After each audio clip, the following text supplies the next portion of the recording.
That's right. We're back. Whew.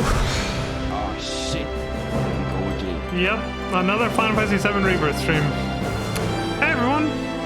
Good to see you guys again after fucking what feels like an eternity. When the hell did I finish this game, technically? I think it was back in, yeah, let me check. When was the date of the last VOD? August 18th. No, 17th. It is September 27th. It took me over a month. This thing working? September? Yep, okay. There's the echo. It took me over a month, but I finally fucking finished this game. And I'll show the proof right now. Almost as long as it took me to stream my first playthrough. And there it is. Playlog. Everything 100%ed. See? There's the crown. Everything checkmarked, green, green, green. I got the platinum trophy, which I'll show later. But yeah, that's it. It's been over a month and I finally finished Final Fantasy VII Rebirth 100%. Platinum trophy and everything.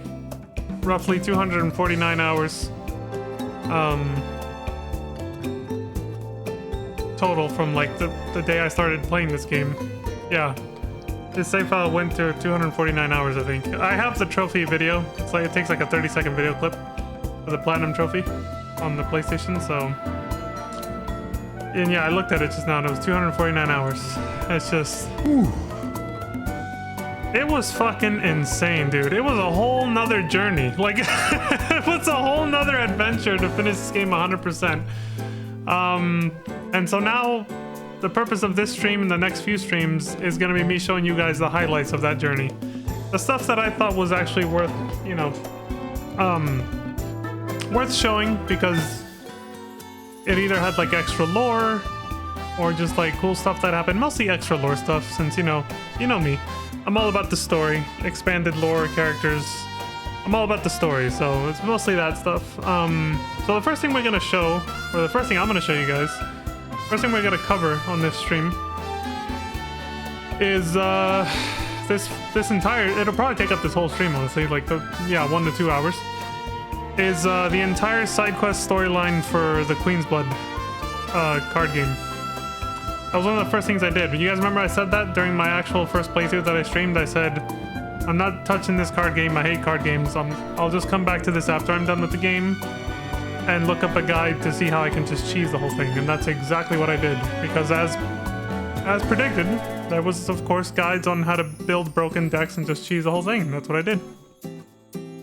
So I'll show, I already showed some of the matches that I did before, during the first playthrough when I off stream went back to defeat some of the earlier opponents so I could rank up and get the cards I needed to defeat the Shinra manager so I could complete the ultimate party animal side quest because I really wanted to finish all the side quests before finishing the game for the first time because you know, my OCD was telling me to do it.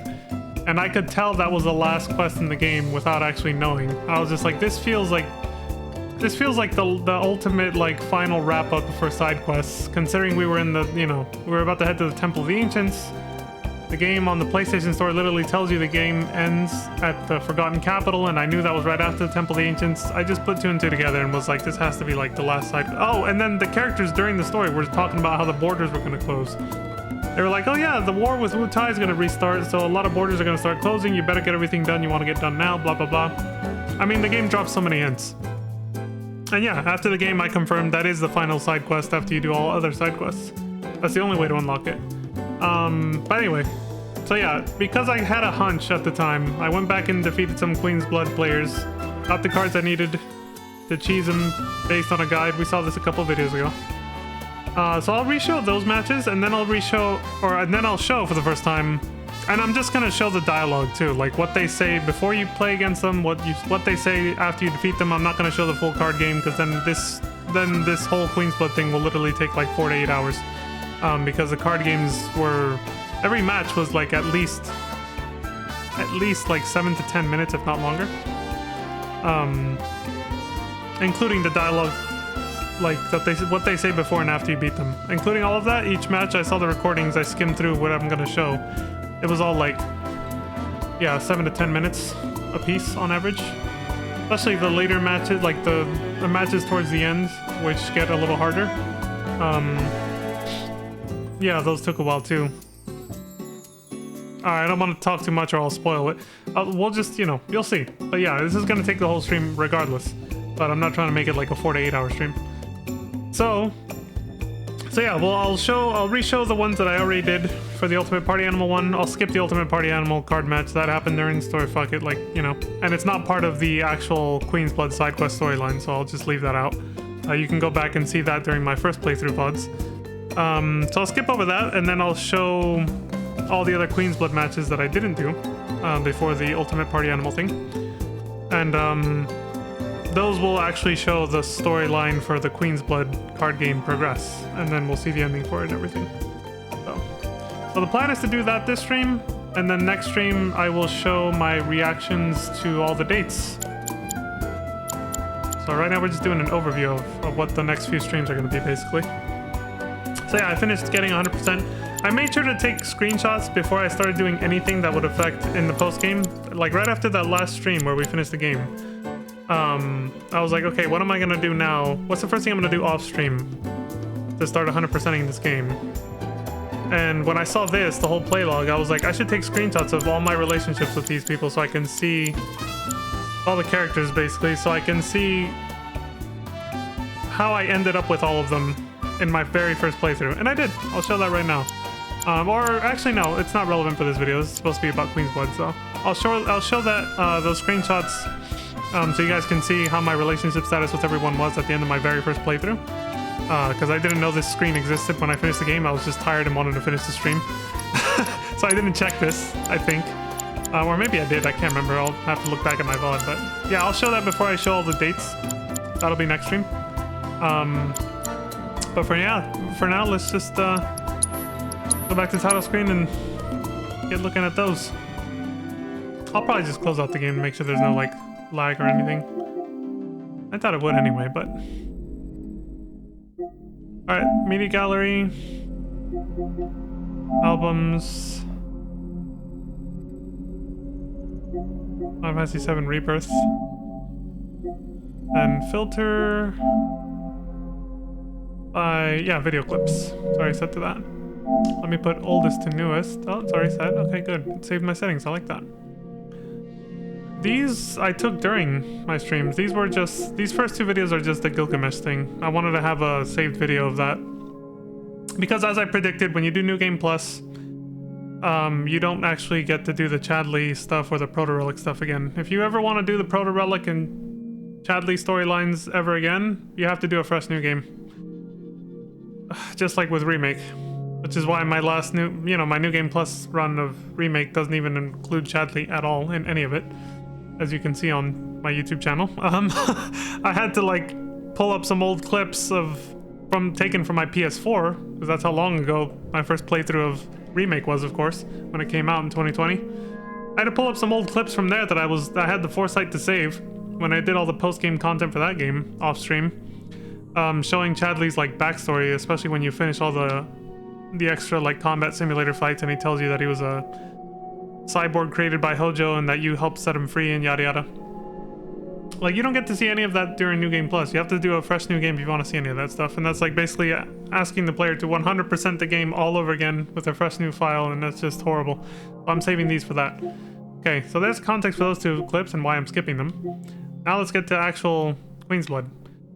This first clip is a little sloppy because I was just starting, and this was again during my first playthrough. I did these off stream. You'll know when I start doing the post game ones because it's after the Ultimate Party Animal one. So yeah, these first like, I don't know how many it was. I'm gonna take a guess and say it's probably all these ones up to this one right here, maybe. I know which opponent this is. Yeah, I'm gonna say the first like 10, maybe 7 or 10 are the ones I already showed before Ultimate Party Animal. But we'll rewatch for the dialogue.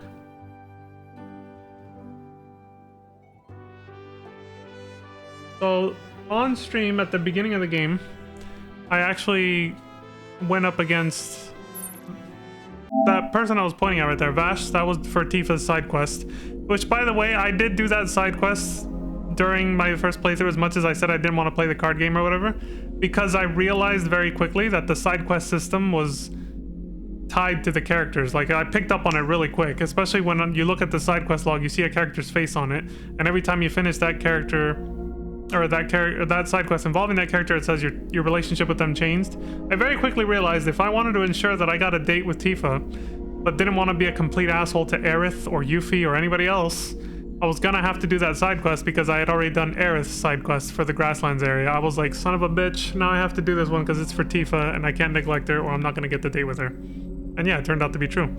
So I did that on stream. I won't, obviously don't have a record, like, well, the recording's on the channel if you go look at that VOD. But these little clips on the PlayStation are just showing the opponents I did off stream. So I just wanted to clarify that. And yeah, all the opponents that you do for the Tifa side quest line, they do not, as far as I know, they do not count towards raising your rank, which is the only thing required to progress the actual Queen's Blood storyline. Those are just for the Tifa side quest. Helping the bar guy get his card back or whatever. So yeah, this match is against Ned, which I think I got a draw. I tied against him during when I was practicing to do Tifa's side quest on stream. This was months ago. So, but yeah, I think I tied against him. So here I went back to kick his ass.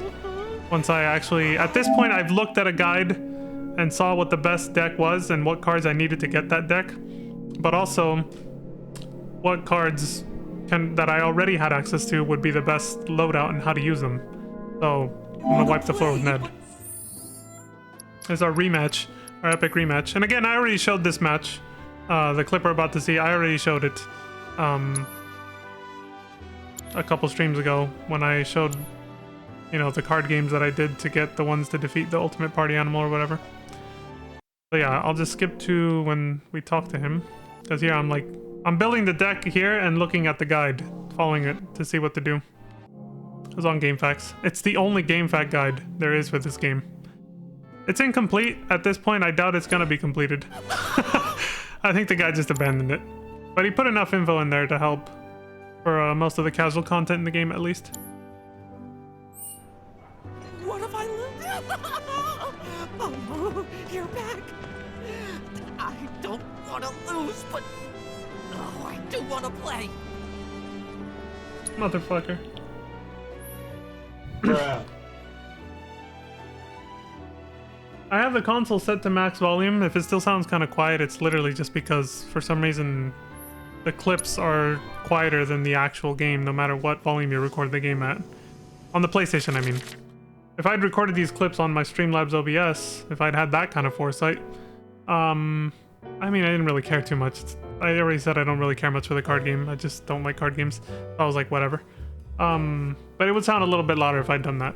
It's just really quiet when you look at video clips in the media gallery on the PlayStation. So yeah, on Streamlabs, the console is turned all the way up. So if it still sounds quiet, nothing I can do about it. This is how it is. Yeah, we'll skip the actual card match and just show the dialogue. The things they say. We can just focus on the story. The part I actually cared about. I did get invested in the Queen's Blood storyline. It's a neat little thing, you know. Just side content, nothing too involved, but they made it good enough that I liked it and got into it. I just hated the fact that I had to play cards. Progressive, of course. But I feel a lot better after having a good cry. There's nothing like a game of Queen's Blood to relieve some stress. Speaking of, you look like you've got a lot weighing you down too.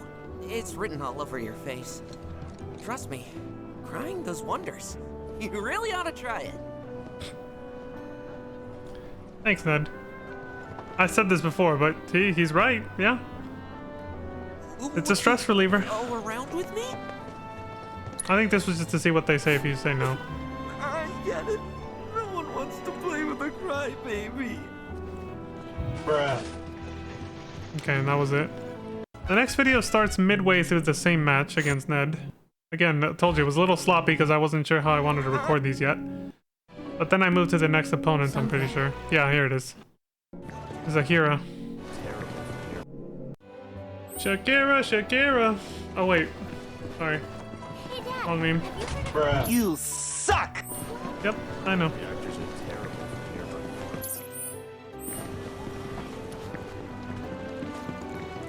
Is it true what everyone... When I grow up, I'm gonna be You know, I thought calm was... What a glorious wall, keeping us safe and secure. I could gaze at it all day. Wrecked. Excuse me. That was my barricade you just destroyed. Oh, come to admire the Bailey? It is something. Or maybe There's no way to talk to her without you're here to get your ass handed penetrating. to a QB match. or, you know, destroying that barricade I'm to the some hero. extent. You A have to pleasure. punch through Just like somewhere to Kong's be able wall, to reach her. I yield to no one. But that's how they set it up, so that her Refusing to give a dialogue would make single inch sense. to my opponents. Don't presume you'll emerge unscathed if you decide to go up against me. Because you will wind up with more than just a few bruises. She's so cocky. These first three opponents, their rank scales with yours until you rank up for the first time because they're meant to be like the tutorial basically, since it's the beginning of the game. Get to the end.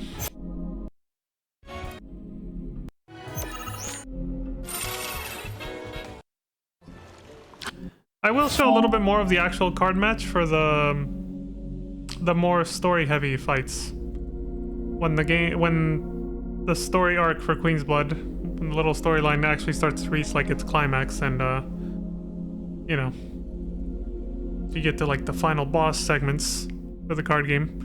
I will actually show how my games went, or at least the winning match anyway. Like I said, those ones got a little tougher, and even with the right deck, it still took a few tries. But How could someone break through my perfect defense? Who are you? Deep down, I always knew. I knew I couldn't stay holed up in here forever. Walls can keep people safe, but even the sturdiest ones eventually crumble. Right. Starting today, you will be my new wall, as it were. And I am going to enjoy watching you crumble. she is so salty, man. We didn't crumble. We kicked ass I'm skilled not only in defense, but in and offensive became strategies champions. as well. So, joke's on her. Challenging me would have been like banging your head against the wall.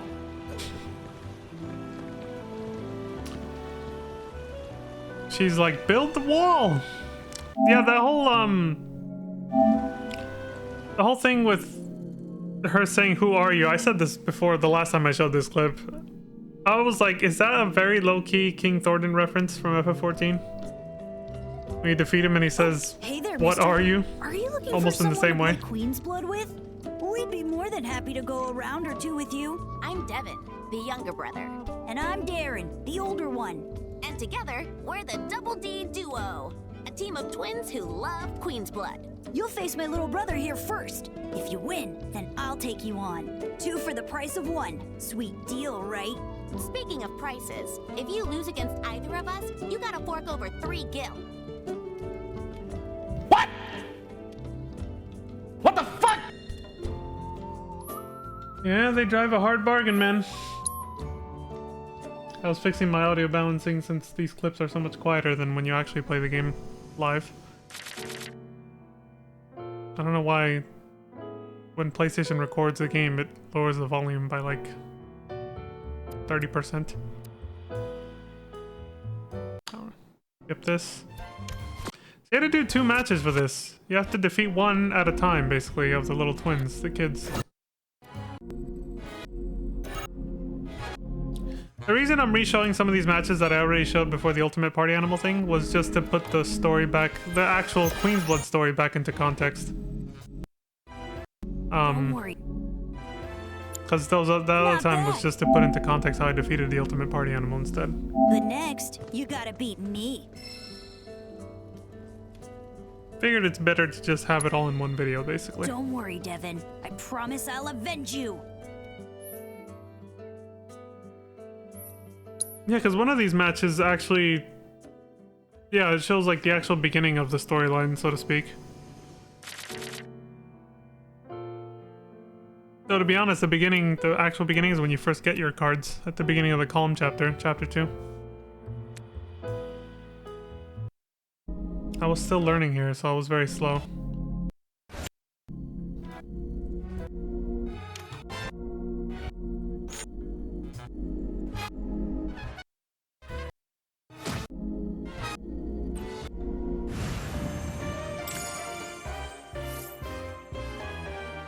An ogre. Some ogre in the corner as the engineer. Aw, I can't Working. believe we lost. You're better at this than I thought. Hold up. Does this mean we Surprise, don't get our motherfucker. 3 gil? No, he totally still owes us. I'm pretty sure the deal was if we lost, we got 3 gil. Isn't that right? I'm just kidding. You may have beat us this time, but we'll get that 3 gil from you yet. So if you're ever in the mood, come back and play. You suck!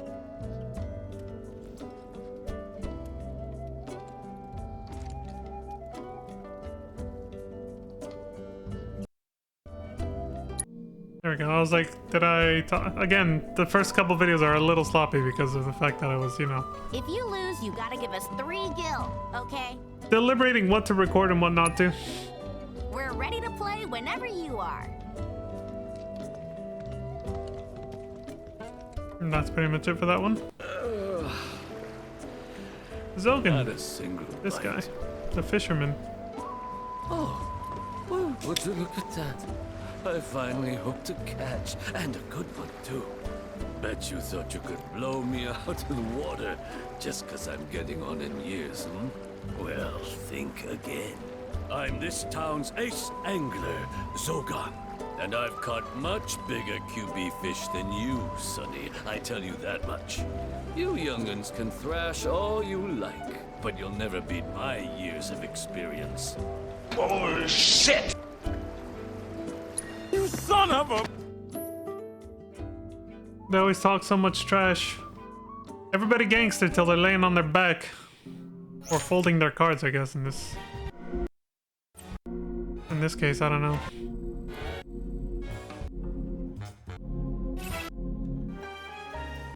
You just... Oh, right there. Goodness me, this makes you the one that got away.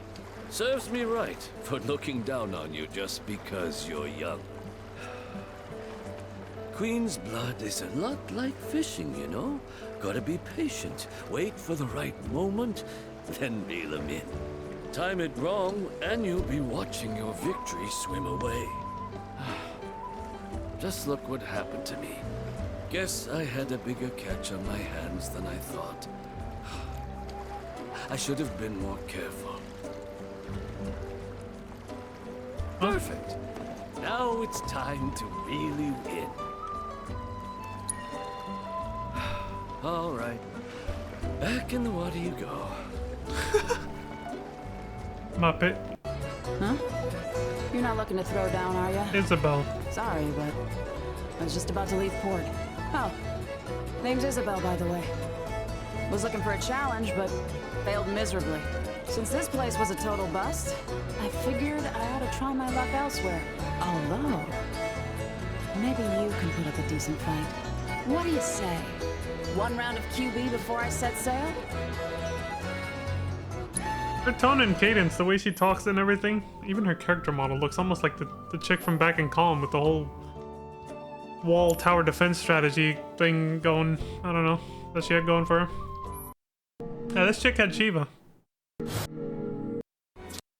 Card anyway. He actually defeated me on the first round and I was like, fuck. Kicked my ass. That's why this video was... Oh, this isn't the 25-minute one. Oh, I know. Yeah, that was someone way worse than... Yeah. I only lost to her once, but there's someone I lost to several times early on. Coming up. Coming up really soon, actually. Might be the next match or the next couple. Damn. You took the wind right out of my sails. And there I was thinking my ship was unsinkable. Happy to be proven wrong, though. Especially by a real pro. Glad we could get that match in before I moved on. With all that pent-up frustration, I wouldn't have been able to think or sail straight. Thanks for clearing my head. I'm gonna stick around a bit longer. Just enough to swab the deck once more.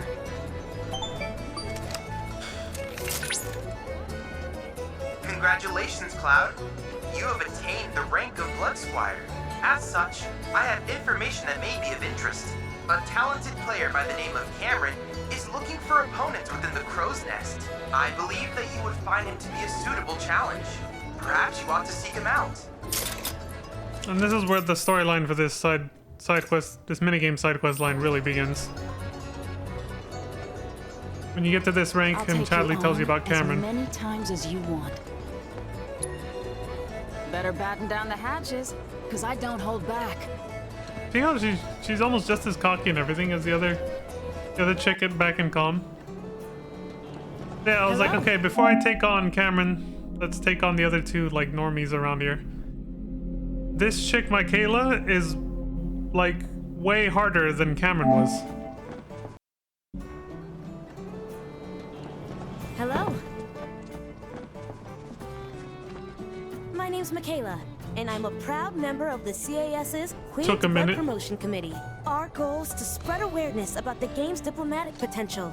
We believe it's our best shot at getting Shinra to agree to negotiations with us. What do you say? Want to play and help me drum up interest?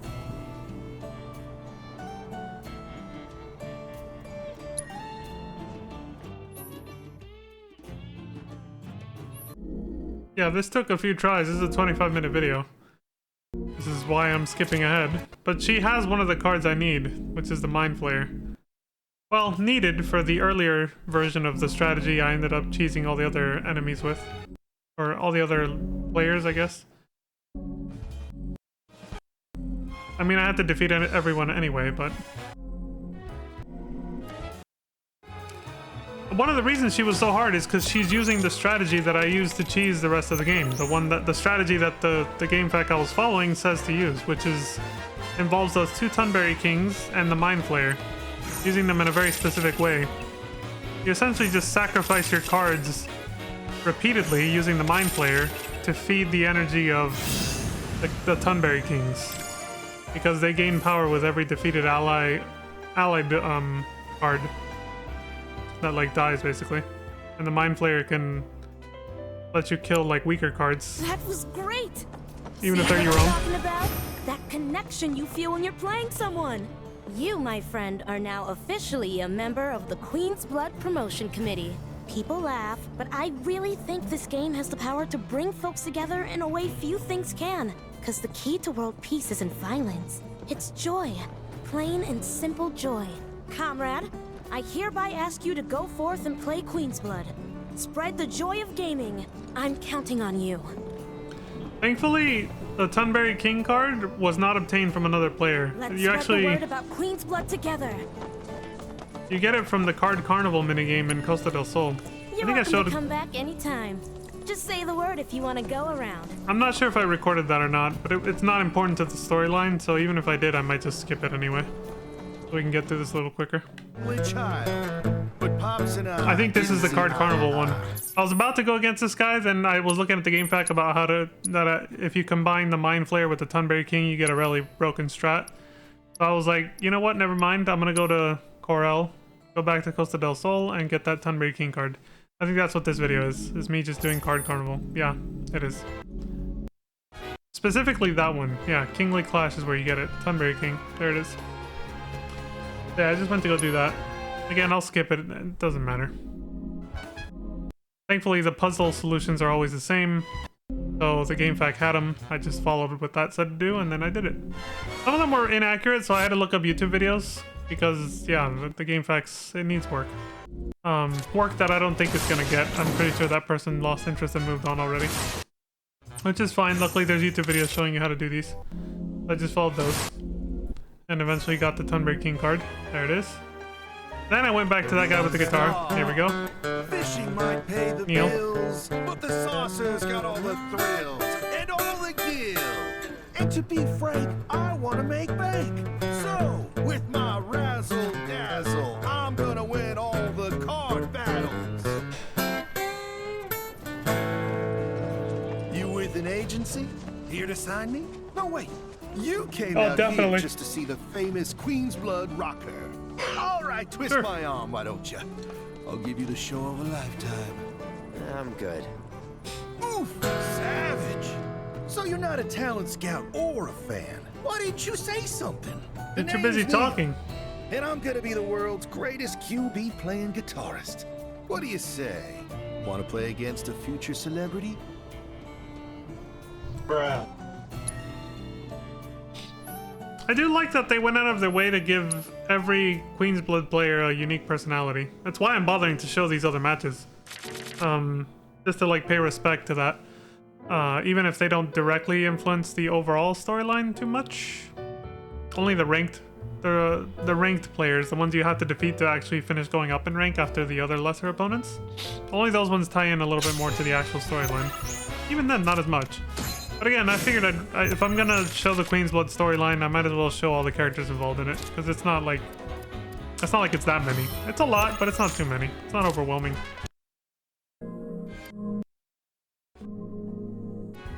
It would have felt overwhelming if there was no way to break the game, so to speak, and, you know, like get a cheese strat. I think he defeated me a few times, yeah. To get a cheese strat going to like just break the game and defeat everyone hella easily. Which again, at this point, I'm still collecting the cards for it. I got the Tunbury King, the Mind Flayer. There's still one more card I gotta get, which is Midgard Sormer, and you get that from Cameron, who I'm playing next after this. And then I needed the actual practice and experience of how to actually do the strategy myself. So I still struggled with it a little bit at the beginning. But this strategy definitely helped carry me a lot than if I had tried to like actually play this game on my own and figure it all out on my own. That's what I didn't want to do, for sure. Which is why during my first playthrough of the game, I was like, fuck Queen's Blood, I'm not touching it. Yeah, like, I'm not going anywhere near that shit. It would have made my, it would have dampened my experience of my first playthrough of this game. So, I went back to do most of this post-game, off-stream. Flame Trooper. Yay. God damn, dude! Legit wipe the floor with me. Then again, I can count on one hand the times I've won. I might actually not be cut out for this. Hear that? An upbeat melody's coming to me, clear as day. That's it. I could feel my spirits rising. I knew I was a musical genius. That loss was just what I needed to get my groove back. Oh, I can tell this one's gonna be good. One of these days I'll make it to the big time and give my folks the life they deserve. Until then, there's nothing for it but to keep strumming guitar and playing cards. Bruh. Dylan! Son of a Nothing bitch. like a match after a sick jam session. You'll at least stick around to listen, right? No, apparently I didn't, because I just stopped the recording right here and moved on. I was like, sorry Neil, I got shit to do. Finally. Someone who's worth a damn. I started this recording at the last second, like, I hit record right as I was already, like, starting to talk to him, but that is the first thing he says.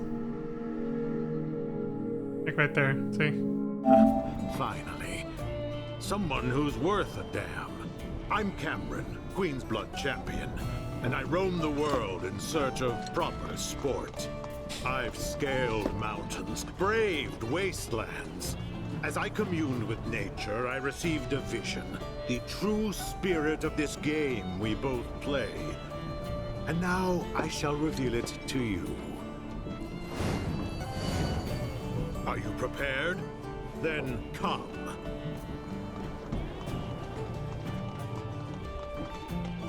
A 9th player, that'll tick the first checkbox for how to rank up. And then him specifically, Cameron, is how you rank up. There's the last card needed for the strat, Midgard Sormer.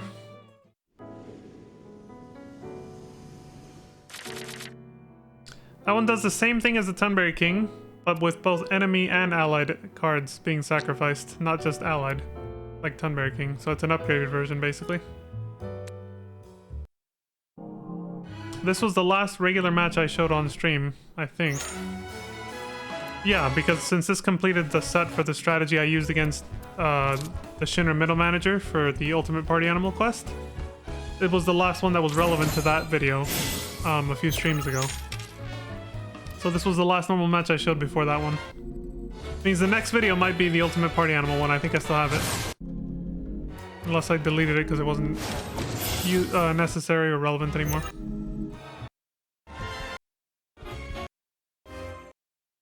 Oh, there we go.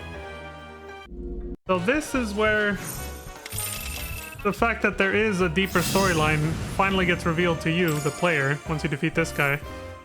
And it really, and you know, it gets the ball rolling. So here we go. We're finally getting into it.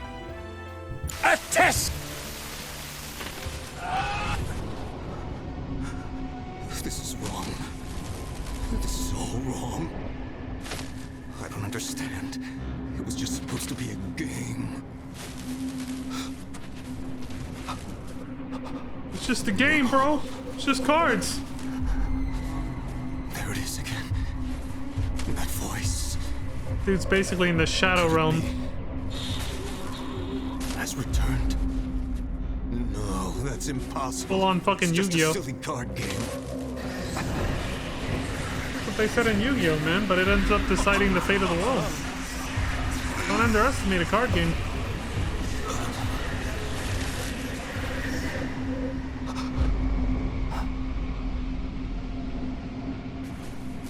Oh God. What have I done?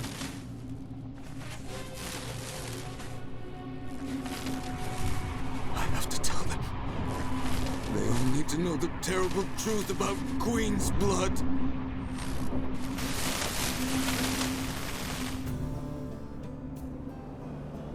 You okay? Were you granted a transcendent vision, as I too was? You look as though you've just seen a ghost. Saying that, I'm reminded of the story of Ledrell Balmon, the creator of Queen's Blood. After he started selling cards, he spoke of hearing a strange voice. He then withdrew from the public eye and became a recluse. No one saw him again until his death. There's no shortage of people who've had their lives turned upside down by the cards. Just goes to show what a deep and captivating game it is. Indeed, this match of ours stands as proof of that truth as well. Thank you for this experience, my friend. Queen's Blood is more complex than I had ever imagined. I cannot thank you enough for this lesson. What? Don't tell me you've lost your nerve. No, it's because I already beat you. I gotta go, dude. Sorry. Yeah, let's go. Okay, I kept it. So yeah, I showed this on stream. This one's not relevant to the Queen's Blood story. You guys can go back and look at that VOD or whatever on my channel. Oh, don't mind Rolf here. But yeah, now, from this point on, starting with this video, I'm showing all the matches after I beat the game and went back to, like, this all was post-game, actual post-game now. But it's just, you know, it's following the same storyline, the Queen's Blood storyline thing. Like, this could have been done on the first playthrough too, but like I said, I didn't want to bother with it at the time. So. Oh, don't mind Rolf here. He's just a bit worked up is all. Wait, do you play Queen's Blood? Rolf gets really excited whenever he senses a skilled player nearby. You may find this hard to believe, but he's the world's only canine competitor, and he's pretty good too. He's saying he wants to go around with you. Well, you game?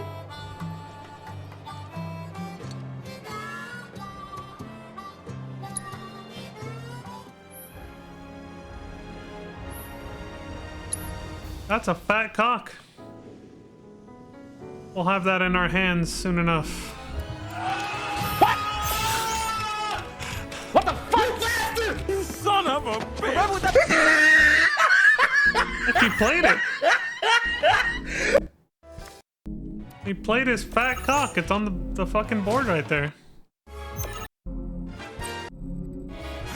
Goodbye, Rolf. I would overkill them because I was practicing how to actually use the strat.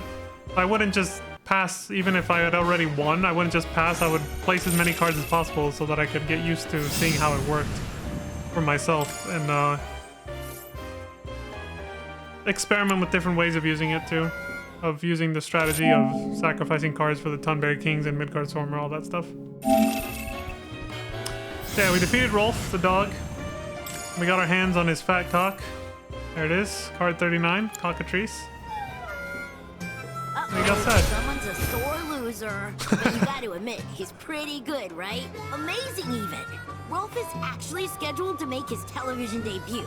They're doing a special on animals who can play Queen's Blood. And once we get famous, we can finally kiss this town goodbye. We got this. Right, Rolf? And so how was he placing the cards on the fucking board? He was just using his mouth to just like place them there? Rolf like his says cards... that he'd love to play with you. Those cards are all like covered in slob.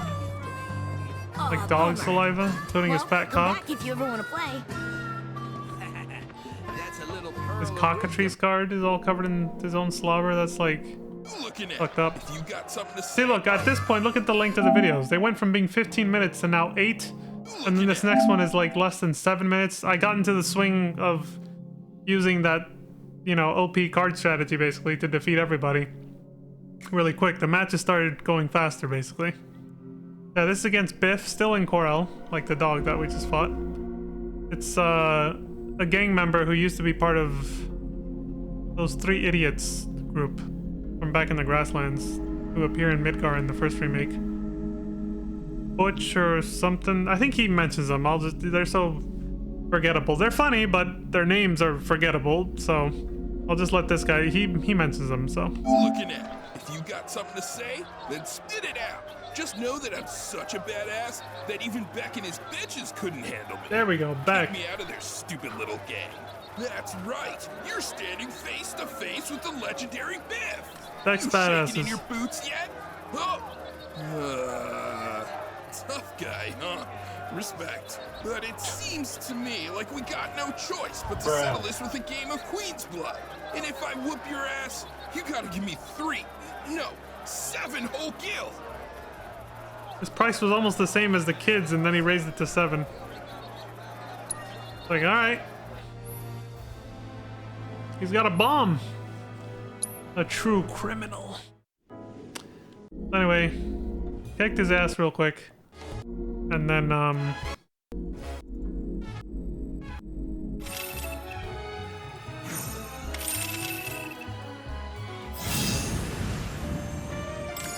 got his bomb card.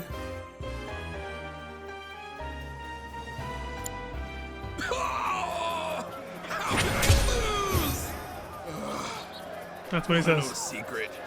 Truth is, I bailed from the bandit life because I just couldn't hack it. So I figured I'd turn over a new leaf and become a Queen's Blood player instead, but turns out I'm no good at that neither. You gotta tell me, what's the trick, man? How do I get your kind of skills? What, don't like handing out free advice or something? Only a real cheapskate would charge for that shit, asshole. Well, better hang on to that gil of yours, cause next time we meet, I'ma take 7 off you for sure. Got room to spare? You suck! Hey, we gonna go around or what? And don't forget, you gotta pony up 7 gil when you lose. Yeah, you ain't so tough after all. You suck! Yeah, whatever, dude. That's why you lost and almost started crying. Anyway. Dex, this is Corel Prison underneath the gold saucer. What do you want? Oh, I did it again! I'm sorry, old habit. No harm, men. Please don't go. I'm begging you. I only want to play a game. I promise, that's all. I have a hard time talking to people, and, well, I know I'm not the friendliest looking guy, so I can't convince anyone to go around. Anyway, the name's Jack. You, want to play with me? Pretty please?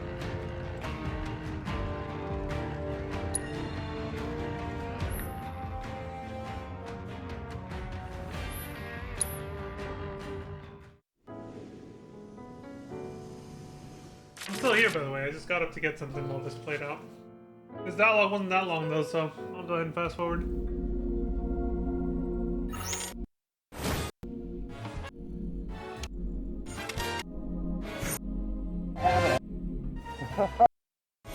Here it is. Holy shit, 57! I destroyed him! It was obviously like almost a month ago, so I forgot.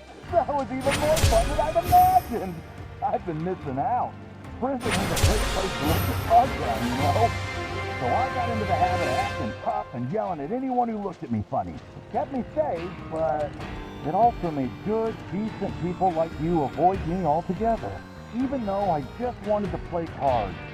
I got so frustrated that no one would give me the time of day that I started to resent the gutsy bastards. But I've got to change myself first if I want people to talk to me. Because you had the courage to approach me when no one else did. I know that now. So I'm going to do it like you and ask people to play, instead of waiting for them to come to me. Good for you, buddy. Congratulations, Cloud.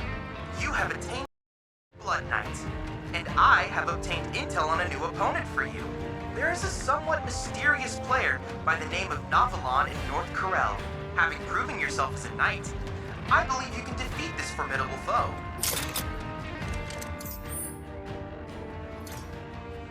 Here's our next rank up match. Hey, buddy, how you been? You got time to go around? It's all good if you don't. Looking forward to playing again sometime. Yeah, whatever. Isn't it? This is like literally 2 feet over. There's 3 opponents right here. They're the ones who you can defeat for the MSQ objective to get Silkus greens or whatever for the Chocobo Pico, to get them ready for the race that you have to do in the main story. You remember I skipped over them, right? But luckily you're still allowed to come back and defeat these Queen's Blood players if you chose not to do that, to get all the Silkus greens or whatever greens it was that you needed to defeat Pico for this part of the story. So I was like, okay, so I can still defeat them now, which is what I did. This is Mary. What? No takers? Boo! You guys are no fun at all. Hmm? Oh, where have you been, handsome? I Ooh, take she's it flirting you're with here us. to join me for a drink. Well, aren't you the sweetest little thing? Ugh. You big party pooper. Fine, be that way. Guess we'll play Queen's Blood instead. Oh no, don't even try to wiggle out of it. Because I'm Mary, darling dear. And when I've knocked a few back, nobody slips through my fingers. So, either you take a drink, or we play a game. Your choice. She's serious about this, by the way. You'll see after we finish this. It's one of the reasons I was glad I kept checking to see what they say if you say no to them. After I would defeat them, I would, try to rematch and then say no just to see what they say. She's serious about what she just said. You'll see what I mean in a second.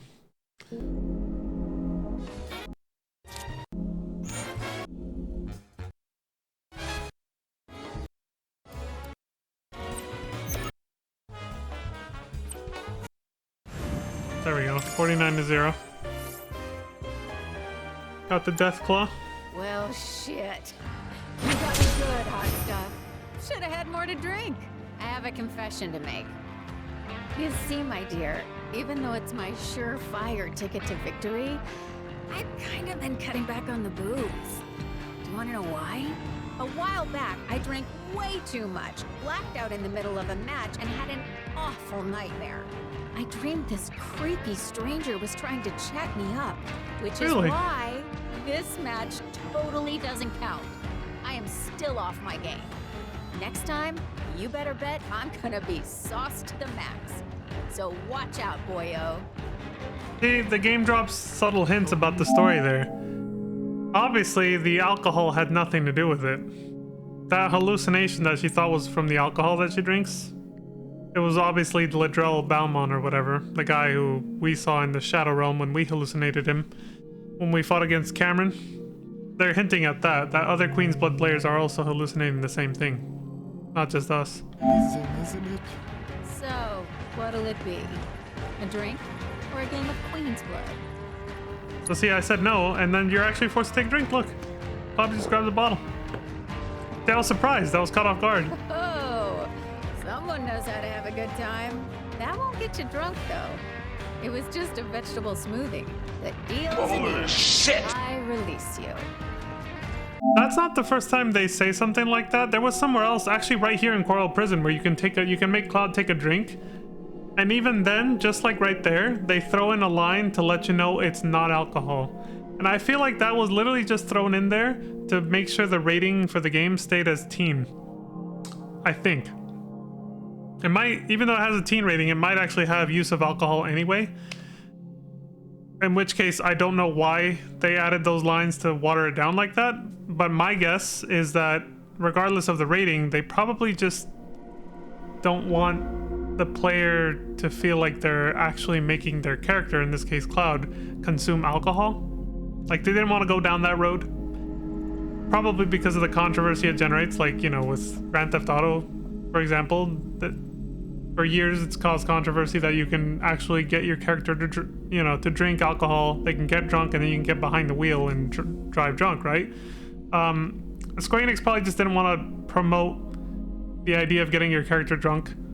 Even if there was no mechanic to make your character drunk, they threw in those, I feel like they forcefully threw in those lines of saying, oh, but you didn't drink alcohol. You know, like how she just said, that was just a vegetable smoothie. Like, oh, wow, how convenient that the bottle I happened to grab was a vegetable smoothie, but from what you've been saying, you're clearly insinuating that the rest of these bottles that you're drinking are alcohol and you're getting drunk, right? It's like they just didn't, so regardless of, like, it didn't have anything to do with trying to keep the rating as like T for teen or whatever, the game rating. It was probably just, they just didn't want you to like, they didn't want the controversy of, oh, this game lets you get drunk or whatever, you know? They probably just didn't want that controversy, so they threw that in there. And every time you try to like actually grab a drink, they'll be like, oh, it's not alcohol. It's a little strange because you do actually get to drink alcohol in a few instances. Maybe not in this game. I can't remember if there was. You see Tifa drink one, and this is what I'm getting as in Remake, the previous game, you do actually get to drink at least one alcoholic drink if you want, which is the Cosmo Canyon that Tifa makes you at the bar. You can say yes or no to that drink, but it's just one. You're not allowed to take another one, you know, like Cloud will actually drink it and then that'll be it. You can't just start knocking him back and get Cloud drunk, right? So I guess they figured that was safe, but then they played it a lot safer for this game and just anytime there's an opportunity for Cloud to grab a drink, even though he's 21, that makes him old enough in the States and pretty much anywhere else, I think, where the drinking age is actually lower in most other places. They still were just like, yeah, let's just not put that in the game, you know? That's my like sort of not prediction, but like assumption for why they did that. They just didn't want to like, they probably just thought it was safer to not make it seem like you can just start knocking back alcohol in the game, you know?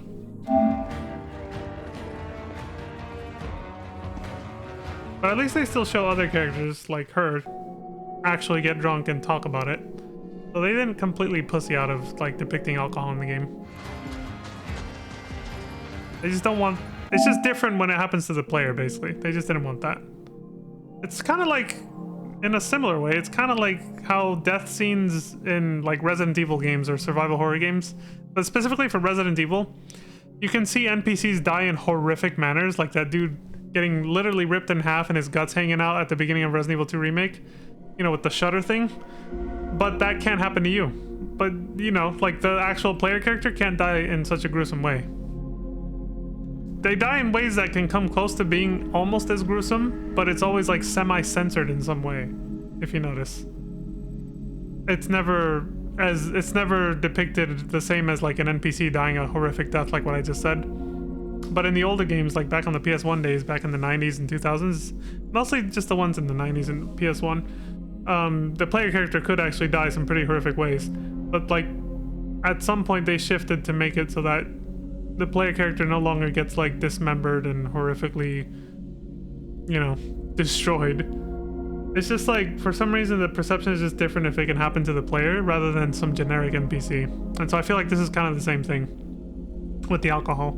You can see other characters get drunk or high, like the ones we saw at the Crow's Nest during my first playthrough, those dudes sitting around the bong. You don't see them actually taking hits, but they're already high from it. And you can tell they're high because they're talking about it. They're just like, dude, Have you ever just looked at the sky, man? Like, they're clearly fucked up, right?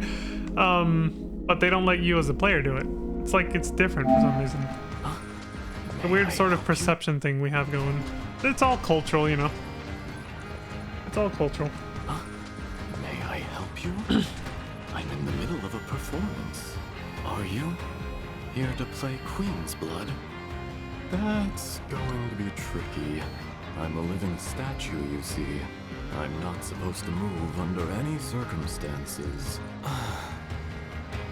Well, I guess I could move my arms at least. I've seen these kinds of performers in real life too. You're going to regret making me come to life. Like when I've taken little road trips to bigger cities like San Francisco or something. I've seen a few performers do this. They're actually very convincing, unlike this guy, obviously. He has to move and talk to play Queen's Blood. But like those guys aren't sitting around waiting for a card game. They're just doing their thing, right? It's amazing how still they can hold, man. They just fucking, they do not move. Like, if you're not aware that they're performing, like you might think it's a real statue when you first roll up on them. And like as you walk by them, you won't even realize you just walked by an actual person. Fucking crazy.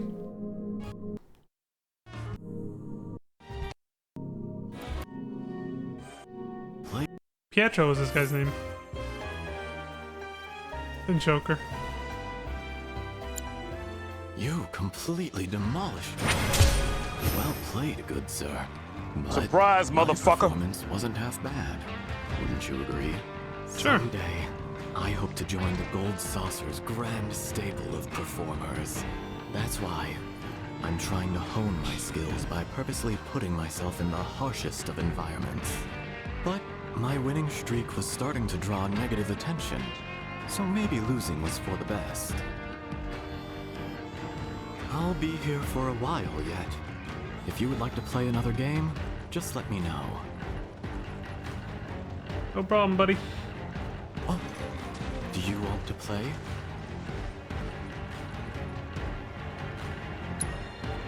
Then please, enjoy the performance.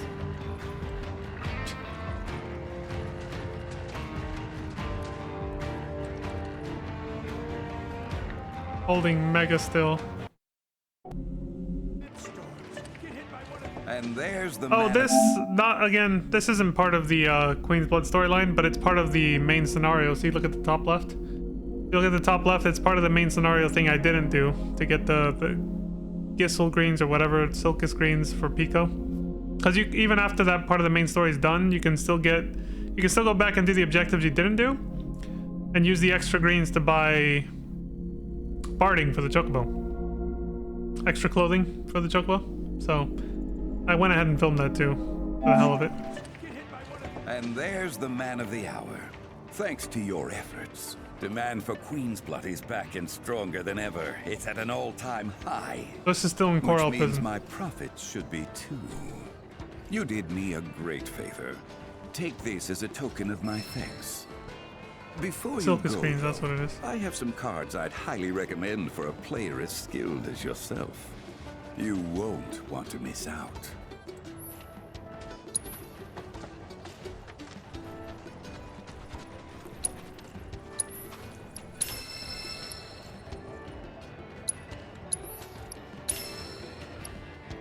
Like, well, I don't really need these cards, but I might as well collect all the cards as part of 100%ing the game, so I just went ahead and bought everything.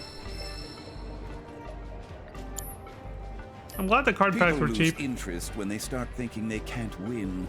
That's why it's important to shake things up once in a while. By the way, don't breathe a word about this to the folks upstairs, unless you want to find yourself behind bars again. You bastard! You threatening me? Discovery peculiar card players complete. I was like, well, now I fully finished the MSQ. Did you see Wu Tai's broadcast? Sounds like things are about to get very interesting. Personally, I can't wait. This is chapter 12 or 13, so he's talking about mind you stoking more interest in Queen's Blood if you're ever in the mood. He's talking about Wu Tai's declaration of war or whatever. Which is mostly, you know, Glenn. Which we now know is just Sephiroth in disguise. him posing as Glenn was just to get, it was two things. Now that I've watched other people's streams and I've learned who Glenn is and that he comes from the mobile game Ever Crisis, it was literally just a cheap way to advertise the mobile game Ever Crisis, because it's not the real Glenn. That's how they keep that story kind of intact. And then they tie it into the story by making it be like, oh, Sephiroth is, you know, using Jenova's shapeshifting abilities to pose as Glenn just to play mind games with Rufus. So he can manipulate him into provoking Wutai and restarting the war with them, so that you know, he keeps him busy and away from whatever what Sephiroth is doing, basically, keeping him occupied and distracted from himself. That was just literally posing as Glenn was just to mindfuck Rufus and manipulate him. It was just Sephiroth's way of doing that, and you know. He used Jenova's shapeshifting ability to do it because she's known to be able to shapeshift into people, anyone that someone knows. So he just used the memory of Glenn in Rufus's own mind to make Jenova shapeshift into Glenn, basically. The real Glenn, from what I've read, but I didn't want to read too much because I was like, I will eventually play Ever Crisis, so I'm not going to try to spoil it for myself too much. But from what I read, he's basically one of the main characters in the storyline of FF7 First Soldier. Now, that was an actual mobile game that has been shut down now. Not shocking. Why? Because it was a battle royale game. I don't know why they thought anybody in the FF7 community was going to want that. So, shockingly, it only lasted like a year or two, if that, before it got shut down. But they added an actual storyline for it rather than just being a multiplayer battle royale game. They gave it an actual storyline within the other mobile game that is actually story oriented, but it has gacha mechanics, unfortunately. So it's like Genshin Impact in a way, in that sense at least, even if the gameplay is completely different. Their other mobile game is called FF7 Final Fantasy VII Ever Crisis, and I was planning on playing this before and as a lead up to Rebirth. If it had, and I'd made that plan since Remake came out because they announced it shortly after that. If it had the full story for everything that happens before FF7, because when they originally announced Ever Crisis, they had said it was going to depict Dirge of Cerberus, Crisis Core, and all the other expanded canon and lore in the FF7 compilation, the whole FF7 universe. So it would explore the origins of like. So even I think Advent Children is going to be depicted. Like every other game or media, even like the graphic novels, so not even the games, but like other things that tie into the FF7 lore, the expanded FF7 lore, over the years, since like Advent Children and all that, is supposed to eventually be included in Ever Crisis. But it came out so much later than they expected, and they've only been adding chunks of story like once every couple months or something like that. Like it's been developing so slow that by the time this game came out, Rebirth, I think you could still only barely play through like Crisis Core, and that's it. There's still so much of what they promised missing from the game. So I was just like, nah, I'm not gonna. Otherwise, I would have, if it had, even if it was a gacha game, I was gonna play. If it had everything that they had promised it was gonna have by the time this game came out, I would have played that on stream. And I even looked up how to stream off a mobile device just to do this. But they didn't. By the time Rebirth came out, that didn't happen. So I just instead said, fuck it, I'll just stream the original FF7 with the Echo S voice mod, and that's what I did instead. But if I had streamed it, or at least played it myself, I would have known who Glenn Lodbrok was when he first appeared in the story. And I wouldn't have put on a tinfoil hat and thought maybe he was like Cloud from the future or something. Which is, shockingly, that wasn't too far off the mark of what other people thought he was. They thought he was Cloud's dad, which that never ran across my mind. I just thought maybe he was Cloud, or either Cloud aged and with a completely different personality because of the whole alternate timeline thing that they're going with, the multiverse thing. I was like, maybe it's from a completely different timeline where Cloud is totally different, and in the future where he's aged.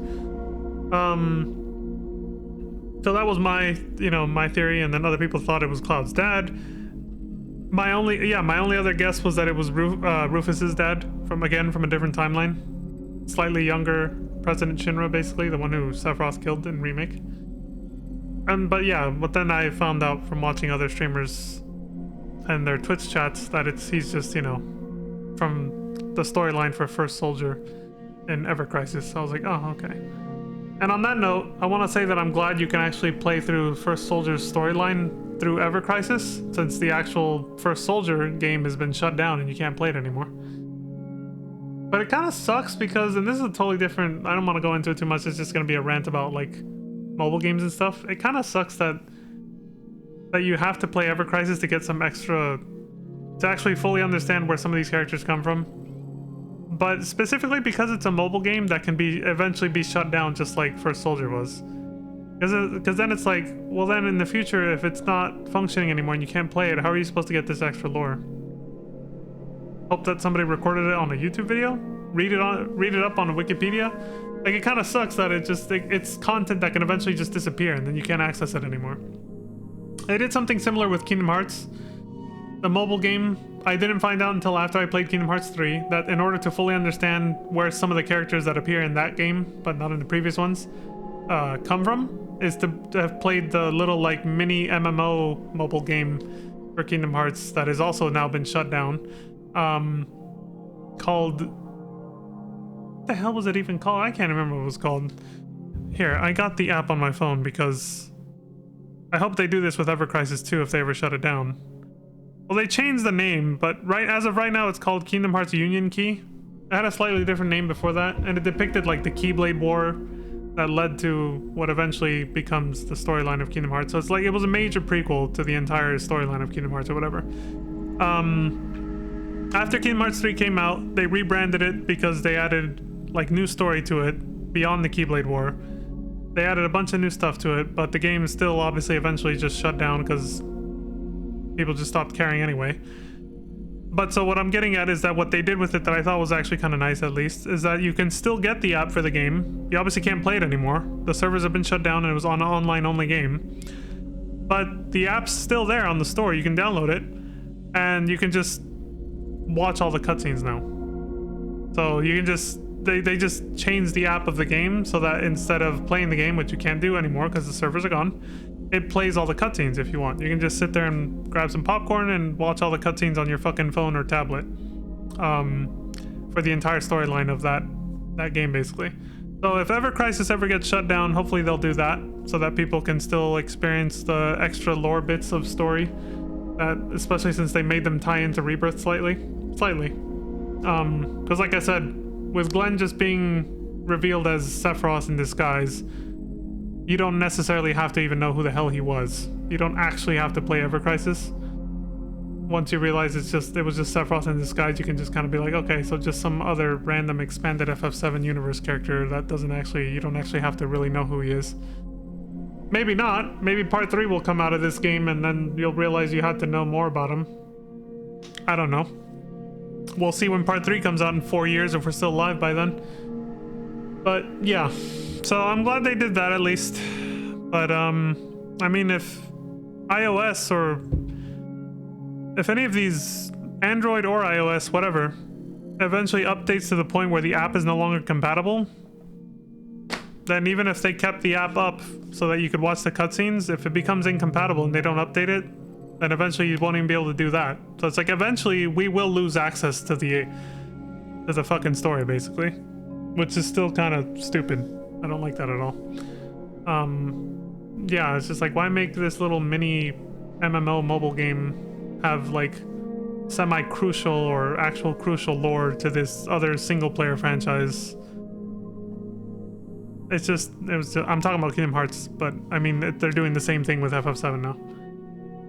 Like, if you don't play Ever Crisis, you're gonna be missing some things and not know who certain characters are in Remake and Rebirth. It's like,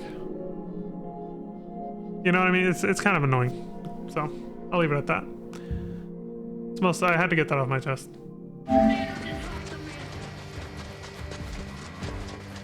It's like they're desperate to just try to sell as much as they can for everything related to FF7 at this point. Racing gear, you know. And with the right veggies, it can be yours. It leads me to think they are gonna... This isn't gonna end at part 3. Like, it'll end the main story of FF7, but I feel like they're actually gonna like try to milk the series and put some kind of dumb cliffhanger at the end of it, even though it's supposed to be the last part, and then just make like a sequel game that goes off of that cliffhanger. Like if Nero and Vice are not in part 3, I predict they're gonna be part of the Return to Midgar segment. Like you're gonna have to fight them with the full party, with Cloud and everybody else. And Yuffie will get her revenge for Sonon. Maybe Sonon will appear in some undead form thanks to Nero's fucked up, twisted mentality. He'll probably do something with that. That seems like what they're setting up with Remake Part 1's DLC, right? Especially since they didn't appear in this game, really. They didn't do anything. I feel like they're setting stuff up for Part 3. If they don't appear or that whole thing doesn't get resolved, it's because they're going to remake Dirge of Cerberus too. Because they're that desperate to just keep milking this franchise after Part 3 comes out. That's the last piece That's my of gear. prediction. You, sir, have been a huge help. Well, look who it is. The Gold Cup champ himself. I bet Joe's absolutely fuming. Which, I don't mind if they do that. What I do mind is the last part potentially not having a sense of finality to it. If they don't wrap it all up in a tiny bow and say it's over, instead put in some cheap cliffhanger to try and incentivize you to buy the next game, which is like, oh, it's Dirge of Cerberus or Advent Children, but made into an actual game instead of a movie. Stay tuned for that. Then it's just gonna feel cheap.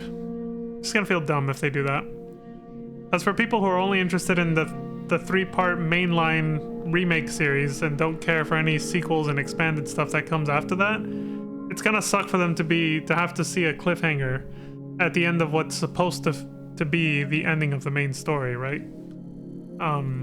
It'll confuse people without a doubt, since they've already confirmed that remake is supposed to be 3 parts only. If they end it with a cliffhanger, just so they can try to sell a Dirge of Cerberus remake or Advent Children made into a game or something afterwards, it's gonna feel pretty cheap and confusing for people, because they're gonna be like, why is there a cliffhanger? This was supposed to be the last part. And then people are gonna have to be like, well, yeah, it is, but then there's these extra games. I guess they're remaking them because they're desperate for milking the franchise. It's just gonna be a mess if they do that. I really hope that Part 3 doesn't just resolves the Nero and Vice thing, like that they're just in it, you get to defeat them, and then it's over.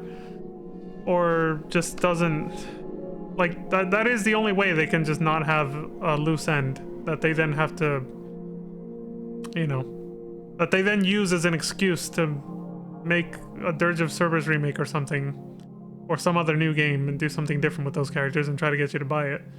Oh, remember the cliffhanger at the end of Remake Part 3? Here it is, like years later. It's like, you gotta buy this new FF7 game starring Vincent or somebody else as the main character. Oh god, I really hope that doesn't happen, but I feel like that's where this is going. Well, I really do. it is. I bet Joe's absolutely fuming. Gotta make sure our ranch's name is on everyone's lips. So this was just me showing getting the last tack. Chocobo of ours want anything. Gramps and Chloe are gonna be over the moon. The last of the Gi outfit for the Chocobo after those Queen's Blood players. Name is on everyone's lips. Speaking of, we can now go back to the Queen's Blood storyline now that I'm done rambling about the whole expanded FF7 canon that I feel like they're going to use to milk the series a lot more, even after Part 3 is released. Capitalism, we know they're going to try to do something. I wouldn't be surprised if they announce an MMO. FF7 MMO, using just to do an asset flip of this enormous world they created. They might do it, trust me. They might. They made an FF15 multiplayer DLC, so Part 3 might have something like that. Or, yeah, even if they don't do like a full whole, like another MMO or something to go alongside with like 14. They could do some kind of multiplayer thing. Who knows, right? But I feel like they're definitely gonna keep trying to, even after Part 3 is out of this remake series, they're gonna keep trying to milk this franchise 100%. All right, so back to Queen's Blood.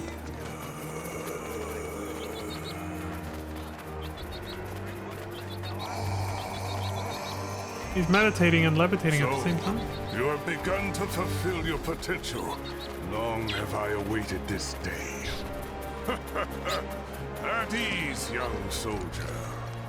I took your measure the moment you set foot in this town. Ought not to, given your presence. I am Navalon of the Thousand Eyes.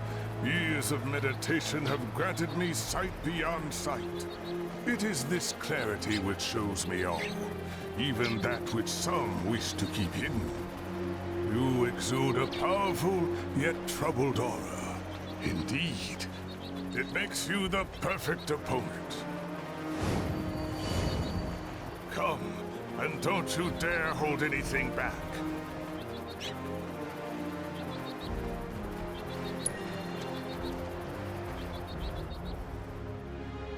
Win and you'll rise in rank. Alright, so this advances the main story because it's one of the matches you have to do to rank up or whatever, aside from defeating the lesser opponents.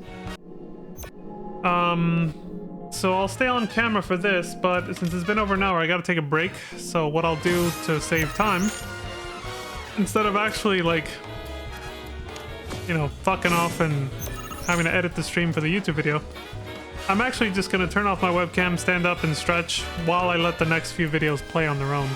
I'll still skip the matches because I'm still gonna be here watching, but I'm gonna stand up to stretch for like 15 minutes while they play out. So I'll still comment on the microphone, I just won't have my cam on for a little bit while I, you know, stand up and limber up a little bit. Take a break from sitting. I can do that only because I'm showing pre-recorded footage. If I was actually playing the game live right now, that'd be a lot harder, but right now I can take advantage of the fact that I'm just showing clips of what I did off stream. So I can do that. But for right now, I'll stay on cam for this because we got a main story segment coming up. And here it is. My name is Ladrell Balmont, and I am the creator of the game Queen's Blood. Which means that this nightmare is of my own making. I didn't know. How could I?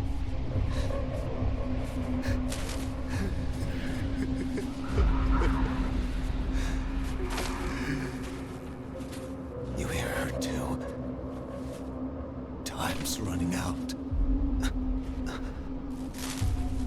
She's calling me, commanding me.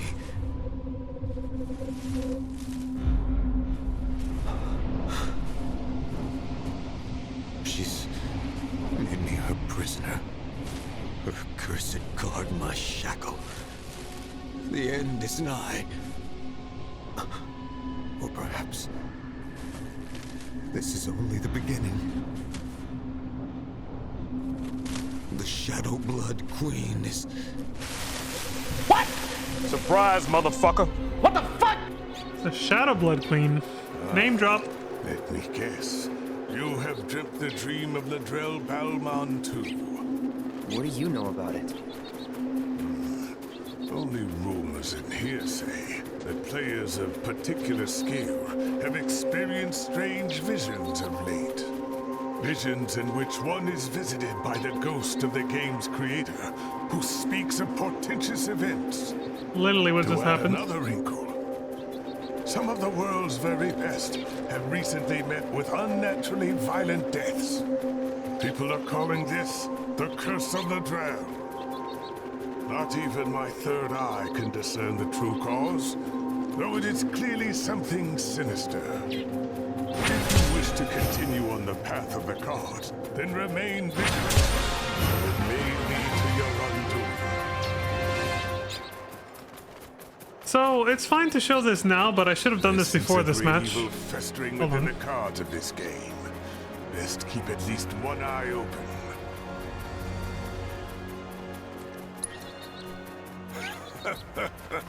Afraid I may expose the darkness within?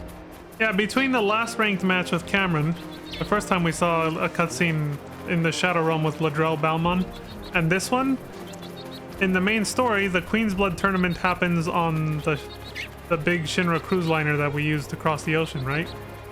That actually kind of, even though that's more involved with the main story, it does tie into the actual Queen's Blood storyline, the side quest line that we're doing now. So it adds a little bit more context to this in a sort of ominous way, which it's supposed to, in a vague but ominous way. as it's supposed to. And of course, for a lot of the players that, well, at least the ones that I've watched stream this game, for a lot of the VODs I'm watching for the streamers that I watch, it kind of goes over the head, and they don't even the ones who do the full the full Queen's Blood storyline on stream, they of course missed it. They missed the connection from the tournament. Because there's so much going on in your first playthrough, you can't catch everything like that, right? So that's to be expected, of course. But because of that, when I did my New Game Plus, not on hard mode, when I just did like a normal, like easy mode New Game Plus run to collect things that I might have missed, or just to level up a little bit while re-experiencing some of my favorite parts of the story before I actually went to hard mode, I did the card tournament using the deck I have now. I actually did the card tournament for real, and I filmed it so I could show it. And like I said, it does add a little bit more context to the overall Queen's Blood storyline. So I'll show that now because I think it makes more sense to see it preferably before the match we just saw and the cutscene we just saw, but it's fine. I kind of forgot until just now, so I'll just show it now. Let's see, this was 10-minute 40-second one here. The Queen's Blood tournament, including the match with Red 13. I should have it down here somewhere. I think it's this one. No, it's not. That's the end of the storyline. That's after the storyline. There's still more Queen's Blood shit to do, believe it or not. Where's the actual tournament?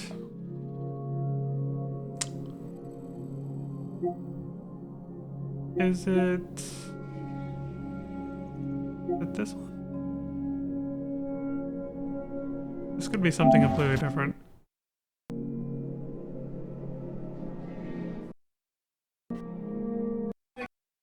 Nope, this is it. Okay, yeah. Good. This is where I kept it then.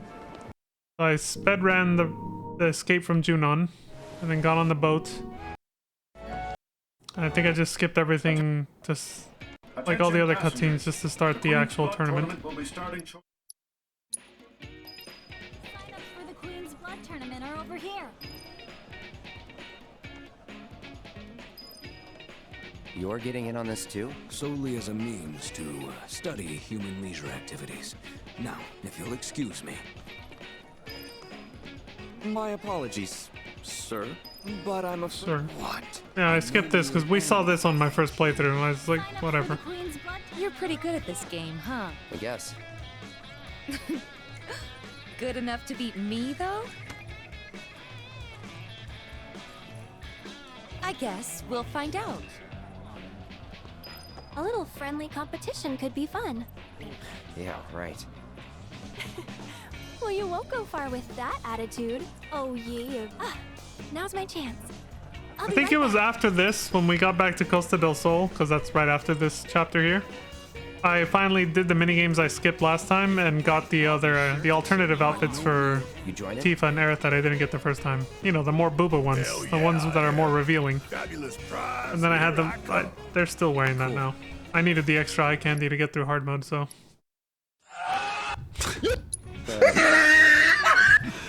Yeah, I can't lie. Tell me I don't look good. Now's your chance. I love how I still love how my choice that I made. I love how stylish Tifa looks with her current outfit, but you just can't beat the revealing nature of the actual bikini. I eventually just like, you know what? I'm done with my first playthrough. Second playthrough is gonna be different, especially on hard mode. So she's changing outfits. Should I say is competing? Cloud Strife. Okay, so here we go. I have to go back to check my VODs to see, because I didn't play Queen's Blood at all. Actually, no, it's probably the same because I did technically, because I did that stupid side quest for Tifa back in Calm. So it might be the same. But I'm wondering what happens if you do a fresh new game and you don't touch Queen's Blood at all. This cutscene has to be different. The dialogue for this right here. Watch what happens. Sign up for our Queen's... When you register, look what he says. So, who should I say is competing? Cloud Strife. Oh, you're Mr. Strife. As it happens, we received a message for you. Ding ding. Okay. Odd, I know, but if I may, it pleases me to see you continue your Queen's Blood journey, Mr. Strife. May a sanguine thirst consume you for many matches to come. Signed, a friendly specter. Goodness me. That's quite the letter, isn't it? An inside joke of some sort? Well, you're all set to join.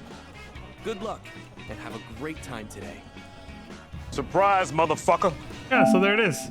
Again, a lot of streamers who were doing, because this happens early in the game, at this point, you could only have seen the Cameron cutscene. The first one showing Ladrell Balmond. That's it. The one we just saw earlier with the guy floating or whatever, the second cutscene for Balmond, that's Corel. That's after you've crossed the ocean. So you could only have, if you're doing the Queen's Blood story on your first playthrough, you could only have seen the first one with Cameron at the Crow's Nest in Junon before doing this, right? So a lot of streamers that I watched who are playing, so many of them, they got sucked into Queen's Blood, which doesn't surprise me. A lot of people ended up liking it, of course. They missed that. Like, that hint, that letter we just saw was from, obviously from Ladrell Balmond or maybe somebody else, hint, based on the last cutscene we saw. You know, it's obviously meant to be like an ominous sort of foreshadowing of the Queen's Blood storyline. And yeah, it just goes over a lot of people's heads. They're either just talking to their chat or they just kind of look at that and they're just like, okay, whatever. Like, it doesn't connect even if they've seen the first Ladrell Balmond scene. It doesn't click. Because, well, I think it depends on the streamer, but for the ones that I've watched, they're more focused on the actual game. Like, they care more about the actual card game than they care about the storyline tied to it, so to speak.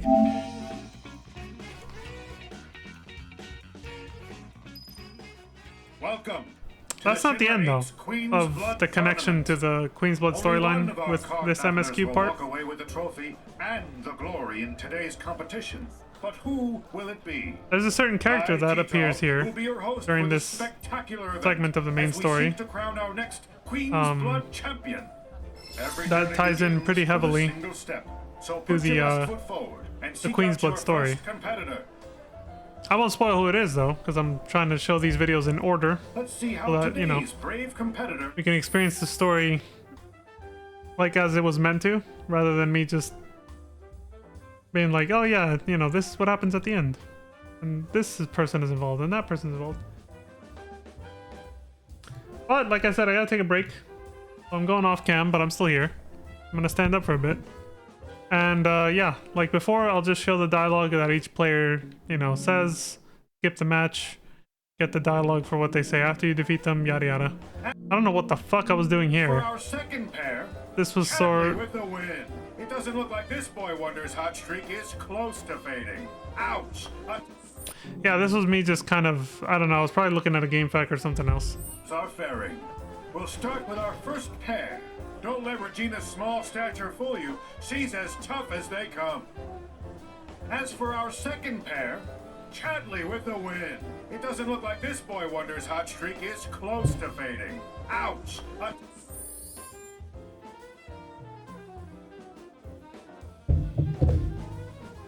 don't know what the hell I was doing. I'm guessing I was just looking at the game fact over and over. For Barrett. Let's hope his ego is less bruised than his record after that one. Moving on. I hadn't decided if I was going to record this yet or not, so that's probably why I was like being kind of sloppy with what I was doing. After this match, I think Madam M's the one holding him a. And what about our fourth match? Welcome. A bold play from If you're looking for cards, She's a we've force got you to be covered. reckoned with. Not a lot of options Best of left luck for Eric. today. What will she do? You holding your own against That the covers others? the state of our competition for now. This is. You got an audience out there. I wanted to kind of hear what the announcer was saying, but I think I'm just going to skip to the matches because I was like pretty distracted filming this part. Since I wasn't even sure if I was going to keep the recording, so.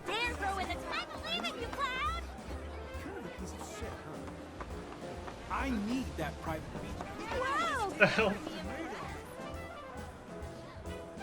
I guess I got curious to see who was playing. So Tifa and Aerith are playing a match here. Tifa. I know you can. Come on.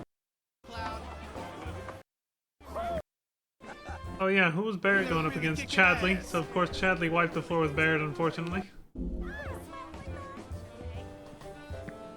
So I can either play that robot that I saw downstairs or this guy. Watch out, little. I think there's one more. Oh yeah, I thought this was funny. I mean, we saw this during my playthrough, but I didn't really pay as much attention to it. And here I... You'd better watch out, little boy, or you just might get stung. Yeah, here I actually noticed it more, and you can see my camera placement is on point, of course, you know. But, I just like the dialogue because I was like, it's so realistic in the sense that it depicts the innocence of childhood, basically. Like, the kids just see it as a funny costume. You know, despite the fact that it's very revealing for the women, and the fact that they have no context for it, though, just makes it a funny costume for them. Like, that's childhood innocence right there, at its peak. They have no idea that these chicks are basically like strippers, essentially. Almost like strippers. It's basically, they do like a burlesque show, basically. You know, at the Honeybee Inn in Midgar. So to them, it's just a funny little costume where these women, it's just an innocent thing to them. And I thought that was really cute. That's why I stopped here and looked at it, and I was just like chuckling about it as I saw it. You look like a big bee. Little boy, or you just might get stung.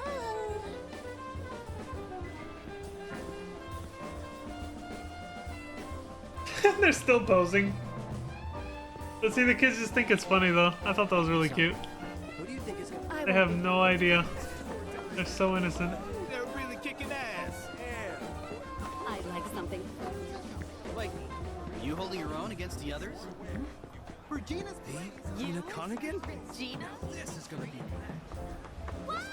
Don't let the haters get you down. I guess this is the person I finally decided to go up against. Salutations and good evening, spiky-haired human. I will be your opponent. So, you're a robot? That is correct. You may refer to me as Wise 3.0.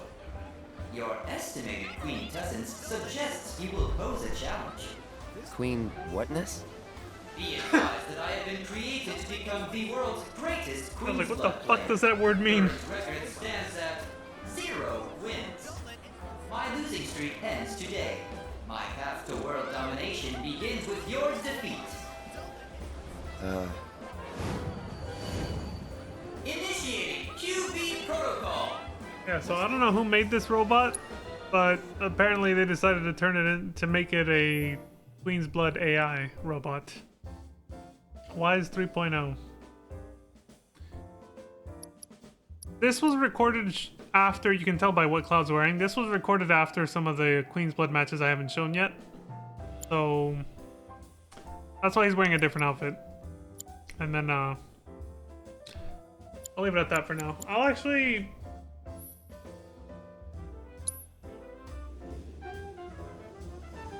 Oh, never mind. I guess anything. I don't want to say too much right now. Alright, so I'll skip the match and then we'll just see what it says. Victory! Here it is. Is that... Oh, what? Okay, no, yeah, that's right. I forgot. They actually say, That's right, for these matches are actually commentated on. Never mind, I should actually let some of these play out. At least like one or two, because the commentator does get repetitive after a while. I was gonna say that I'm gonna let this one play out while I leave the room for a bit because I gotta grab something. But then I was like, ah, that's too boring to just let the card game play out. But I forget it's actually commentated for the tournament, just for the tournament. So I'll actually let it play. I'll be back in a bit.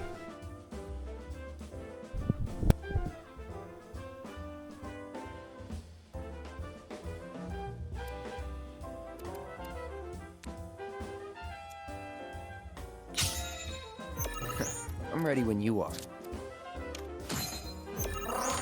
Commencing play. Wise is fighting with a passion that rivals any living players. You're mine. Cloud keeps the hits coming as he maintains a solid advantage. And there's more where that came from. No holding back. Cloud is cool and composed. His focus unmatched. Move confirmed. This might be more than Wise 3.0 can process. Bring it. Cloud keeps the hits coming as he maintains a solid advantage. Alert! Internal service error detected. Wise 3.0 seems to have devised an unstoppable strategy. Cloud keeps the hits coming as he maintains a solid advantage.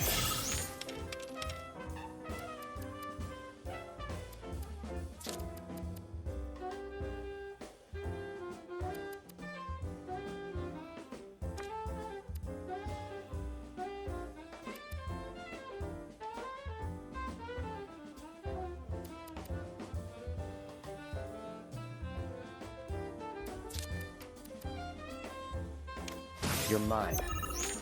Cloud isn't letting up the pressure one bit. Looks like our AI competitor might need a reboot.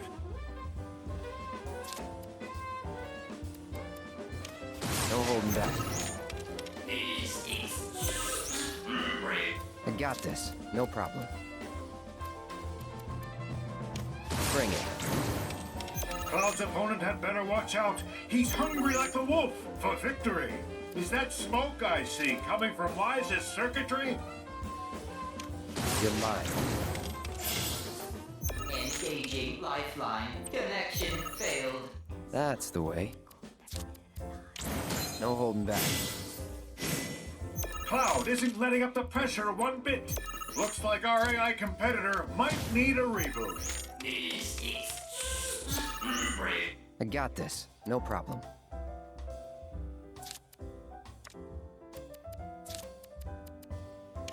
Bring it.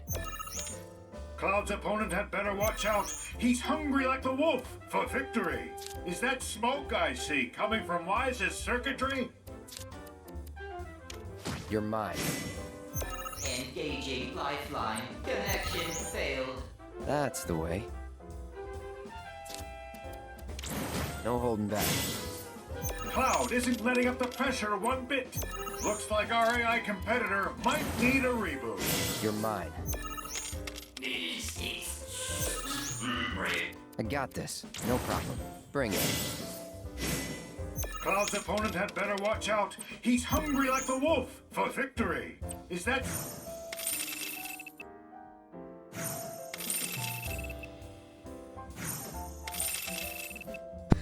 Yeah, see, I like how they talk shit to each other. This only happens during the tournament. No other Queen's Blood match. Performance strongly suggests that Cloud's quintessence is superior to my own. Quintessence? I spy a card shark in these waters. Uh-oh, Captain noticed us. Report their match results to tournament staff before we can proceed. Alright, so we gotta go turn this in. Then the next match starts and we can find a new opponent. Recap of this round's matches. Let's see how our competitors performed. We'll start. Well done. Let's hope round 1 is the first of many wins. Keep up the good work in round 2. Round 1 is over and done. Without further ado, let's proceed to round 2. It looks like Cloud is on the prowl for an opponent to challenge. Who will he choose? You don't stand a chance against a genius like Regina. Aerith, Tifa, these are our choices. Or I think Barrett is the third choice. Might need to brush up on the basics. I forgot who I chose. Again, this was almost a month ago. It doesn't look like this boy. How am I going? It's gonna skip ahead. You'd think we were down to This was round 2. Chadley going up against somebody, but... Oh yeah, so Barrett. It's Barrett, Tifa, or Aerith. So you have to go up against one of your party members, basically. We'll skip ahead to see who I went after. Andrea's going at playing some random scrub. Okay, I'm ready when you are. Want me to go easy? Want me to go easy? Oh, that's fucked up, Cloud. Alright. Your funeral, though. Oh, shit! You bastard! Son of a... I'm gonna bury you. Oh! He's talking shit! So I had to put her in her place, I guess. I chose to go against her instead of Tifa. I'm gonna try to make a mental note of all these opponents, because in the not too distant future, when I do a New Game Plus run of this game again, I want to play different opponents just to see what they say. So I gotta try to keep in mind who I went up against the first time here. I'm ready when you are. Anyway, I'll BRB again while this match plays out. May the best Queen's Blood player win. There's more where that came from. No holding back.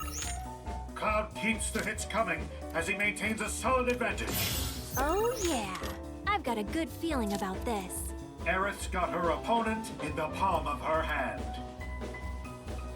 You're mine. Cloud is cool and composed. His focus unmatched. What to do? No holding back. It'll take a miracle for Cloud to come back from this. Still pull this off. Bring it. Okay, I'm on a roll. What to do? That smile says it all, folks. Aerith knows she's winning this one.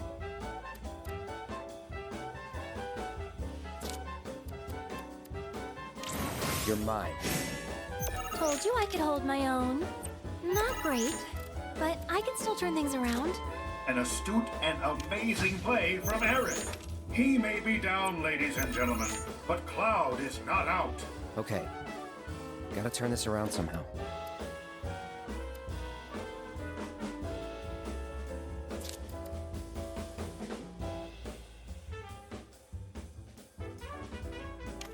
No holding back. Told you I could hold my own. That smile says it all, folks. Aerith knows she's winning this one. This match isn't going in Cloud's favor. Can he still turn things around? Not looking good. You're mine. Cloud isn't letting up the pressure one bit. Aerith is in trouble. Will she survive?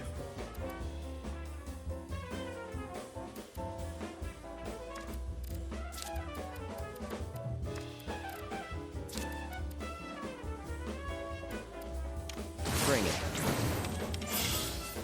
Not great, but I can still turn things around. That's the way. No holding back.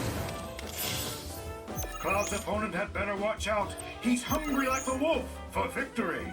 It might be all over for Aerith this round. You're mine. Not great, but I can still turn things around. I got this. No problem. Cloud isn't letting up the pressure one bit. Aerith is in trouble. Will she survive? No holding back. Not great, but I can still turn things around. Bring it. Cloud's opponent had better watch out. He's hungry like the wolf for victory. That's the way. You're mine. Not great, but I can still turn things around.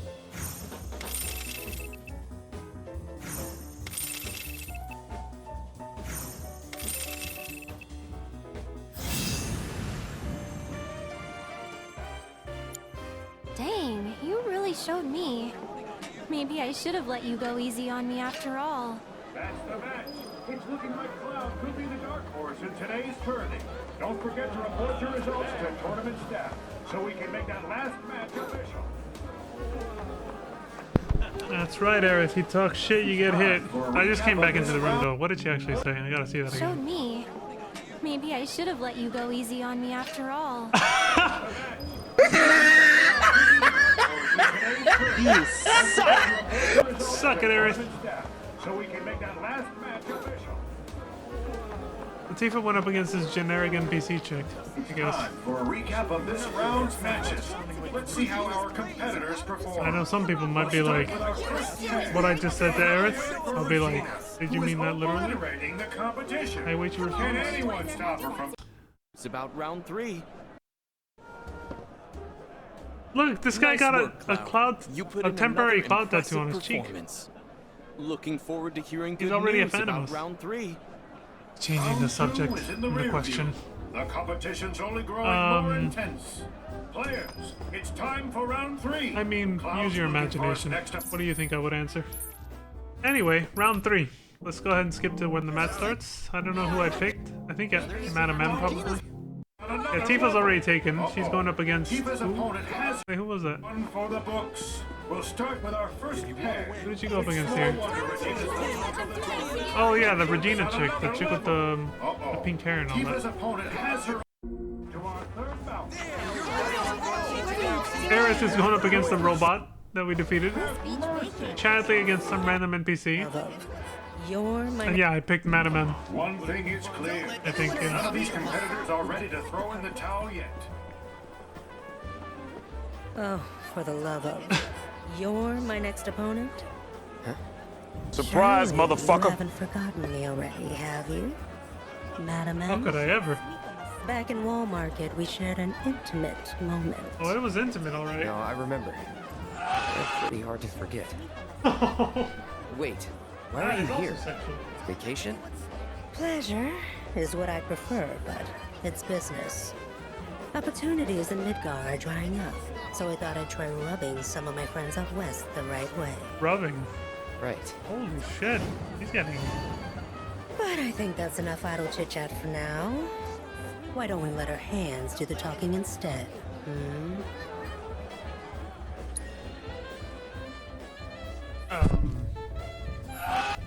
Yes. Yes, ma'am. I could do with another rubbing. Another good rubbing.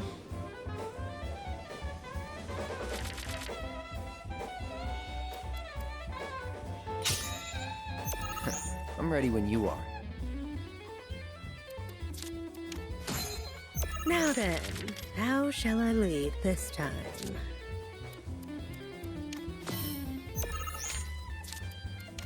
No holding back. Cloud keeps the hits coming as he maintains a solid advantage. Healthy competition always gets the blood flowing. Madam M is fanning the flames of her foe's frustration. You're mine.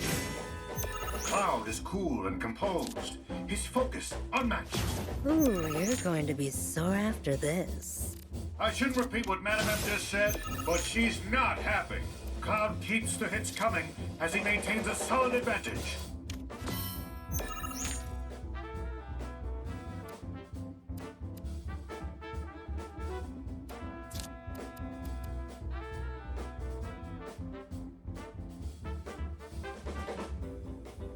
Bring it. I certainly hope I'm not losing my touch. Ooh, you're going to be sore after this. I got this. No problem.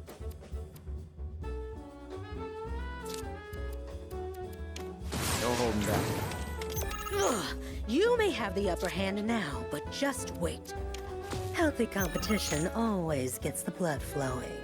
After this match, I think Madam M's the one who'll need a massage. You're mine. Cloud isn't letting up the pressure one bit. That's the way.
No holding back.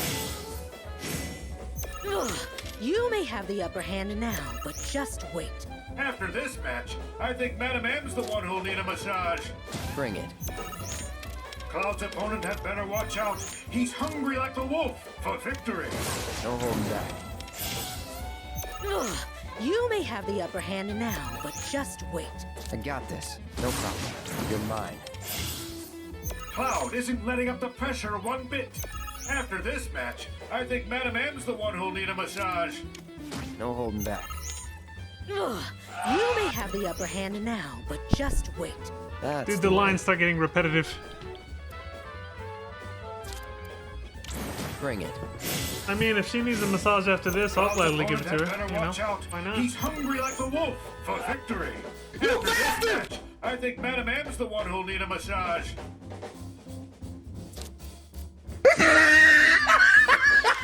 Look at this dude. You may have the upper hand now, but just wait. I got this. No problem. Just You're wait, mine. even though I can't play a single card. Cloud isn't letting up the pressure one bit. After this match, I think Madam M's the one who'll need a massage. No holding back. Ugh, you may have the upper Oh hand my now, god, she but kept saying the just same wait. thing. Absolutely fucking destroyed.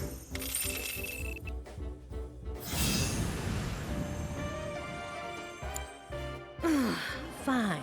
You win, Cloud. I have to hand it to you, though. That performance certainly hit all the right spots. That's the match. It's looking like Cloud could be the dark horse in today's tournament. Don't forget to report your results to tournament staff so we can So make that was her match reaction, official. basically. I'm glad we got Madam M to completion. It's We hit time all for the a right recap spots of for her this to round's orgasm. matches. That's good. Let's see how our competitors. Moving on now. Next round. Incredible! You've already got 3 wins under your belt, Cloud. 3 out of I 5. can't wait to see what you do in round 4. Round 3 is now complete. The final act is close at hand. Oh, round 4 wait. is upon us. Welcome to the semifinals. Yeah, round 4 is Wow. the semifinals. Cloud Okay, is on good. one Round 5 hell is of a literally roll in just the today's final match. tournament. But will he be able to defeat the formidable Chadley? It's anyone's guess how this match will end. Oh, you're forced to go up against Chadley? He's your only option? Or was he saying Chadley was going up against someone else? Who was that? That was Aerith was against who? Oh, Madam M. Okay. Can he go all the way? Only time. Okay. It's small wonder Regina's the top Oh, no, I meant to push up. tournament. Two random NPCs, don't care. Was that a sigh of despair I heard? This is trouble. Will she survive? Aerith is in trouble. Holding on. I think I was just trying to see who everybody was up against. Tifa isn't letting up. Nobody here. I've got a feeling Barrett might need to gracefully accept. Oh, Tifa and Barrett going up against each other? Okay. Alright. Yeah, Chadley. Would you like to play a match with me? You're in this too? Correct. I was told that a sophisticated AI was competing today. I just had to see it in action. Oh, you just missed You him. feeling threatened? Oh no, not in the least. Though if anyone were to feel threatened, it really ought to be you. Oh, hell no. Someone's feeling This cocky little Quite prick. confident. Well, Cloud, let's throw down, as they say. Them's fighting words, Chadley. Son of a bitch! Remember with that.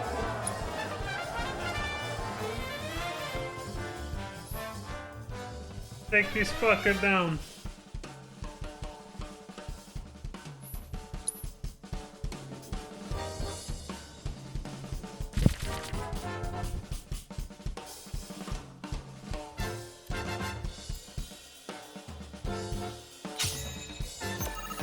I'm ready when you are.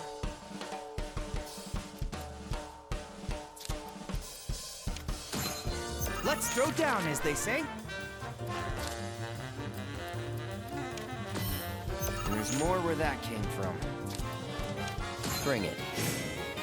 Current projections show my victory is all but assured. It should come as no surprise that Chadley is projected to win. No holding back. Cloud keeps the hits coming as he maintains a solid advantage. Opponent's heart rate indicates fight or flight response. Has Chadley miscalculated? I can't believe it.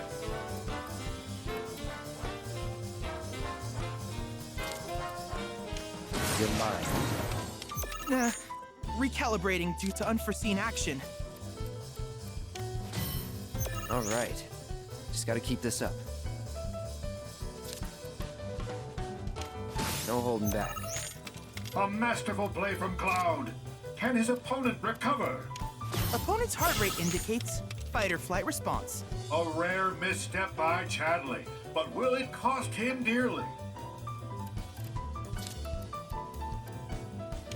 Bring it. Opponent exceeding initial projections. Okay. Gotta turn this around somehow. He's not letting me lock him out.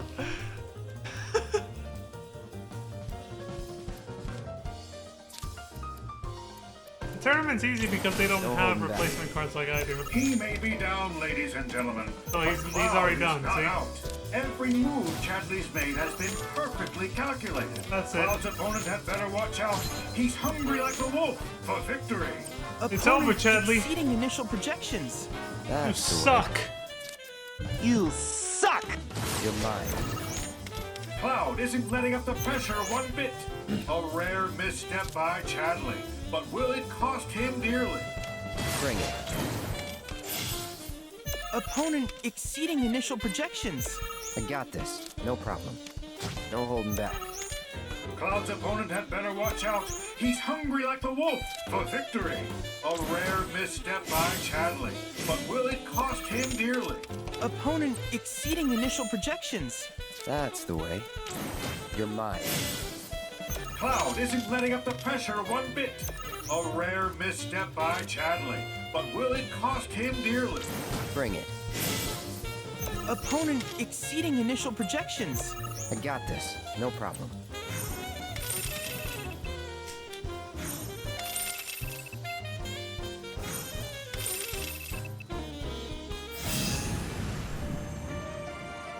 Get fucking destroyed, Chadley. Nicely done, Cloud. That was quite the match, I must say. I'm looking forward to you winning it all. Congratulations on making it to the finals. Allow me to escort you to the next match. Right this way, sir. However, is formidable. Can he steal the title from this peerless prodigy? Or Here we go. will Regina reign supreme. Let's find out who the greatest queen's blood. Drinks are on me if you win it all. Final round. Everybody's cheering us on. I like the special music that plays for this one too. Don't let anyone stop you, Cloud. You show him who's boss, all right? You got this. Come on, Cloud. Best of I wanna luck to see you in the kick next some round. ass. That's the new girl we saw in the So cutscene you're the one to beat. when we get on the one boat. to lose to. Regina Konigan, Queen of Cards and reigning champion. Until now. Shit, we got a badass. Cute. Word of warning. I'm not just gonna beat you, I'm gonna destroy you. We'll see about that. Everyone always says Son stuff of a- like that. We'll see indeed. Yeah, yourself included.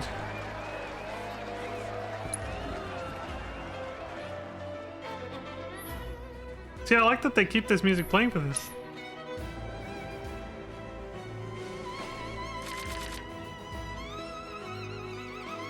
I was like, finally some different music for a Queen's Blood match rather than the regular shit. Not a bad song, but it's nice that they switched it up a little for I'm this. ready when you are. At least try to make it interesting.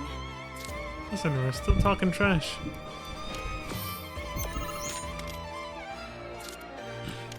No holding back. So, do you want me to crush you now or toy with you first? What a play by Regina. She's the one to beat, folks.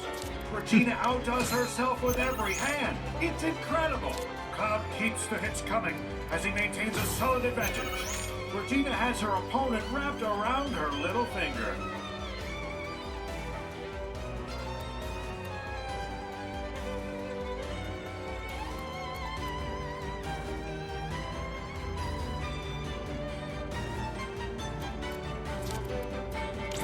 You're mine.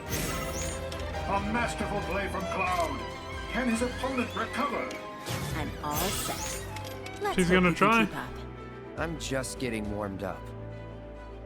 Hella trash talking. No holding back. Finally, a challenge. Cloud's opponent had better watch out. He's hungry like the wolf for victory. Bring it. Just you wait. I'm all set. Let's hope you can keep up. Not looking good. Even though we just locked her out, yeah. You're mine. Cloud isn't letting up the pressure one bit. That's the way. No holding back.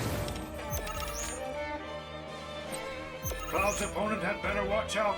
He's hungry like the wolf for victory.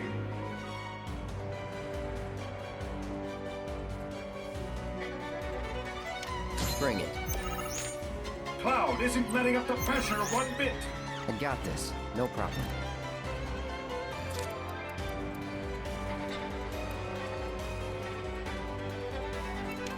You're mine. Just you wait. Cloud's opponent had better watch out. He's hungry like the wolf for victory.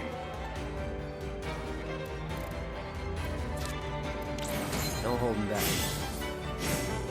Cloud isn't letting up the pressure one bit. That's the way. Bring it. Cloud's opponent had better watch out. He's hungry like the wolf for victory. Cloud isn't letting up the pressure one bit. I got this. No problem. Not even saying anything anymore. No holding back. Just you wait. Cloud's opponent had better watch Just you wait, even though I can't do anything like anymore. The wolf for victory. He's locked out, but still talking shit. You're mine. Cloud isn't letting up the pressure one bit. That's the way. Bring it. Cloud's opponent had better watch out. He's hungry.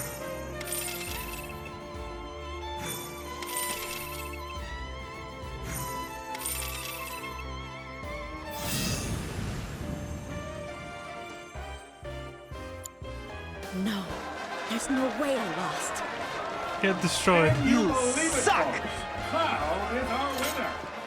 It's the upset of the century. The crowd is going wild.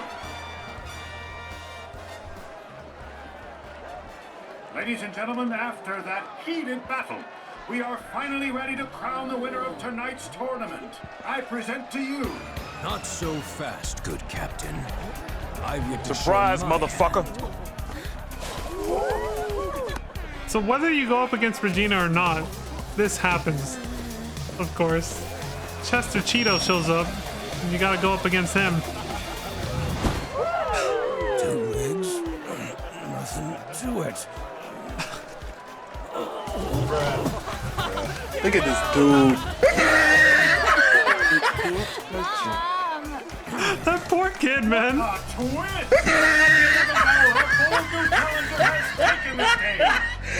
That poor child's gonna have nightmares. And is our man of mystery a contender? I know I can't wait to find out.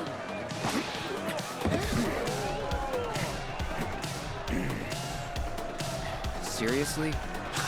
Though I am far from humanoid, the illusion can be maintained with the aid of a little flamboyance. Impressed? No.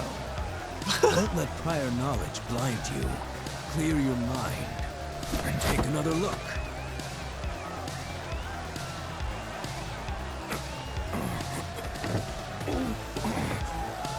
But enough talk. I've issued you a challenge, Cloud. Face me, if you dare. Yeah, hard pass. I've had enough cards for one night. Come on, Cloud, kick his butt. You got this, Red. Oh yeah, it's all. It appears that Cloud has agreed to play an exhibition match. One last time. Get ready to shuffle! Oh, shit!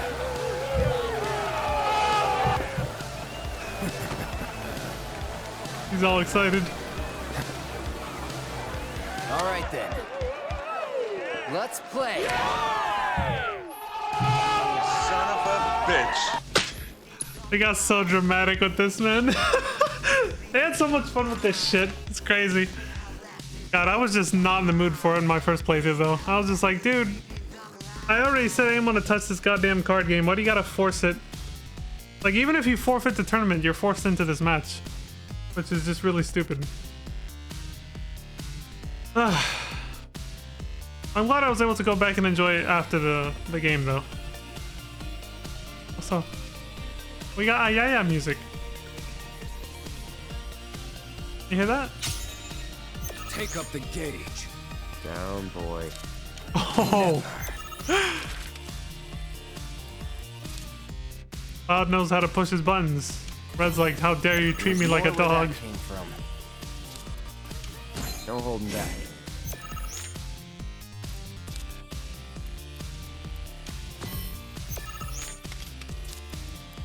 Bring it.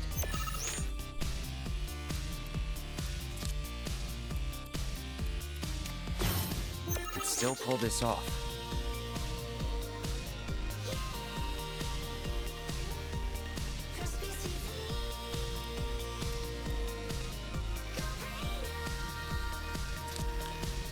Thinking. ...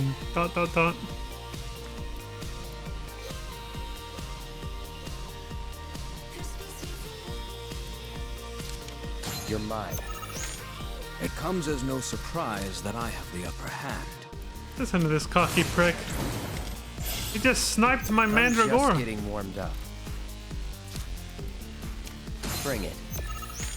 You son of a... Still pull this off. I'm gonna lock him out. Use the toad on the middle. I'm talking about past self here. Yeah, there we go. That was the best choice because now we can put Midgard Torm at the top. Prepared to admit defeat? Okay. He thinks he won. Gotta turn this around somehow. You're mine. Nothing stirs the warrior spirit like a close battle. I love it. This ain't gonna be close. You're gonna be absolutely fucking wrecked. No problem. Bring it. Fuck Nothing your cards. stirs the warrior spirit like a close battle. I love it. You're mine. Fuck him up the ass. Although that had the unexpected effect of giving him the ability to play again, though. I didn't see that coming. I was like, whoops. Well, whatever. Not like he can do anything to come back from this situation.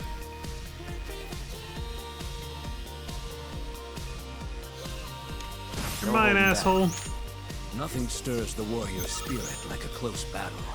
I love it. I got this. No problem.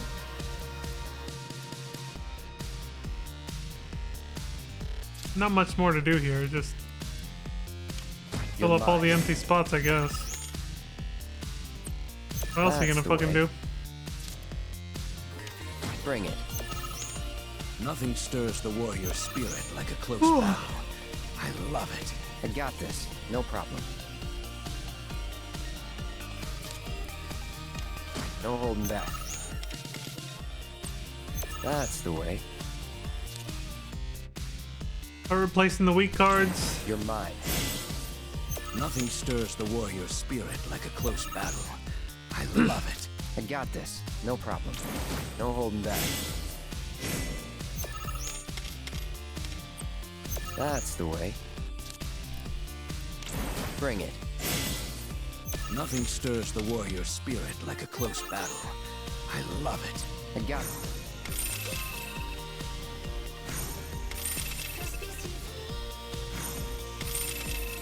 Ah, yeah, music.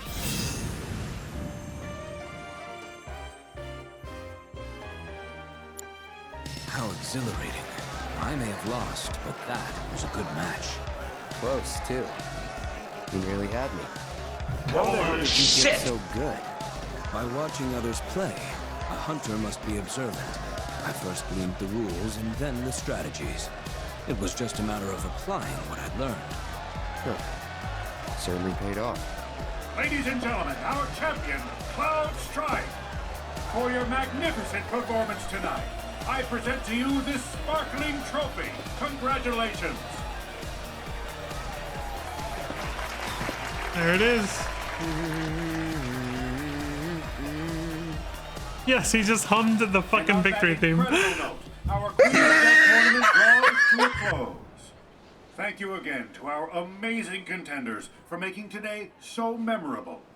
We hope all our passengers enjoy the tournament and that the remainder of your voyage with us is both peaceful and relaxing. That was a blast. Yeah. Didn't expect to see you.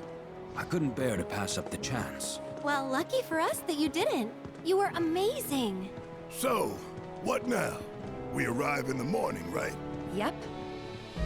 Well then, I'm gonna get me some much-needed shut-eye. You all can do as you please.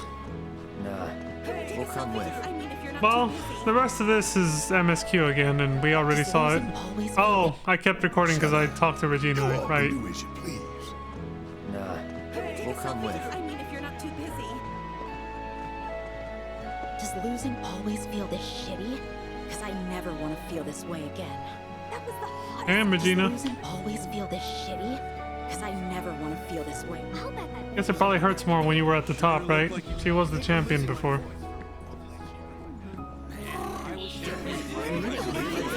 Jesus Christ. Way too dank.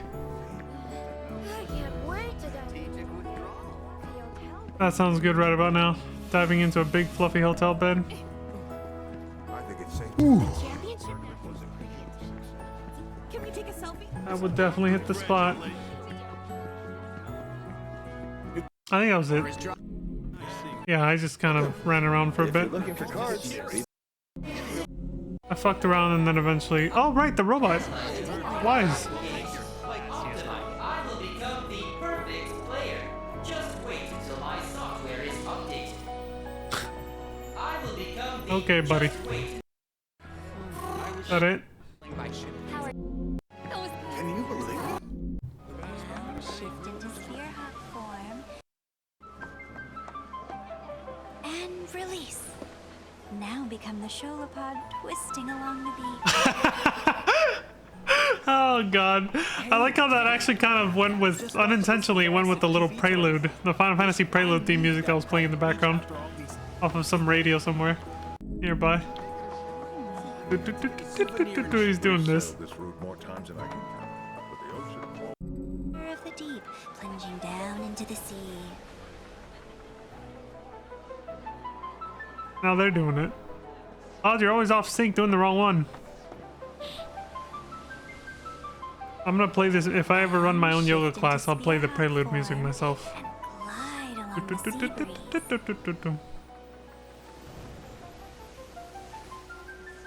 This game's fucking beautiful, man. Come on, you know Regina. This beach vacay can't come soon enough. I kind of felt it, but didn't say it. But I saw a few people in some Twitch chats say it when I watched the VODs of the streamers that I've been watching. They were like, damn, I wish FF14 looked like this. It's like, yeah. They got a graphics update recently, but it doesn't come anywhere near this.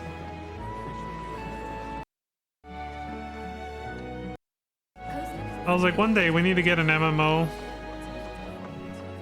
that actually like has like really high-end, up-to-date graphics. But the reason that's never gonna happen is because MMOs are expensive to run, so you need to appeal to the lowest common denominator, which means you need to make it accessible to as many people as possible. So you have to make it be able to run on cheap hardware, like consoles or lower-end PCs. You can't make an MMO that only runs on the highest end PCs that cost thousands of dollars, because then your customers will be like, it'll be like the smallest MMO ever. It'll look amazing like this, but there will be like 10 people playing it at a time. It's just like hardly anyone. It's gonna be for the super wealthy elite PC gamer nerds. The super wealthy elite PC gamer nerds with like fucking 4090s only. Yeah, the rest is just MSQ again. But yeah, so that's the reason why there isn't an MMO that looks like this. Or that will ever have like the graphics of whatever is the top-notch quality of the time. It's just not gonna happen because of that. That's why the graphics update for 14 was so limited too. They gotta make the game still be able to run on lower end machines so that it's accessible without an enormous price tag. That is the main reason, regardless of whether anybody wants to admit it or not, the company themselves or anyone else. Alright, so there's the Shinra 8 tournament. Like I said, some of what we just saw does tie into the main story, so I felt like it was necessary to show that before continuing where we left off with the regular Queen's Blood opponents and the storyline. You'll see what I mean later. So, who's this? It's too small to read. Okay. No, we were further ahead. Who's this? Okay, this is where we were. Yeah, I felt like it was a little important to show that before this scene, but I kind of forgot and I showed this scene already first. It's whatever. The second Ladrell Balmont scene, that was this. Just as a small recap.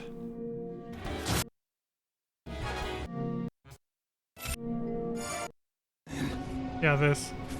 This He drops the and I'm the creator of the game Queen's Blood. Which means that this nightmare is of my own making. I didn't know. How could I?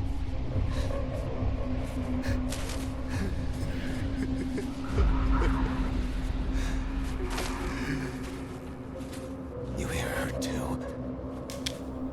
Time's running out. She's calling me, commanding me.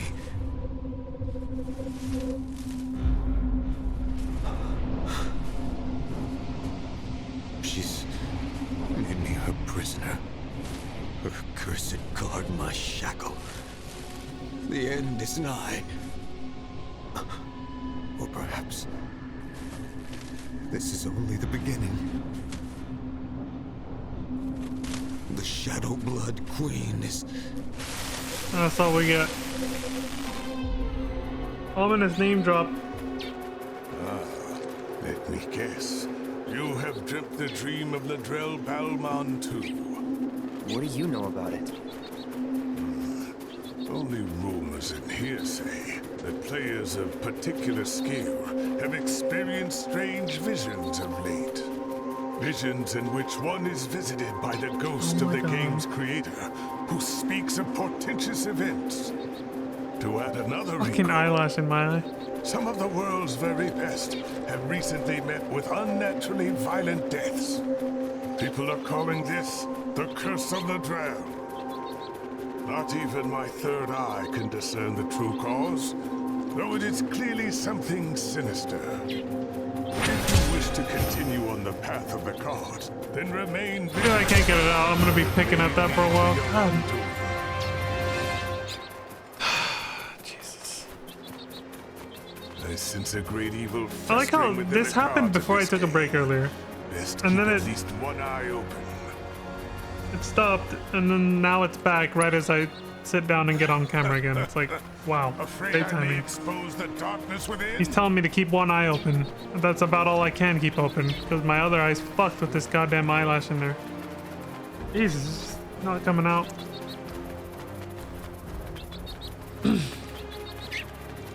Saying quick hello to Cloud Jr. and his family. Alright. Now we're off to Gongaga. More Queen's Blood opponents. Come now, that's enough.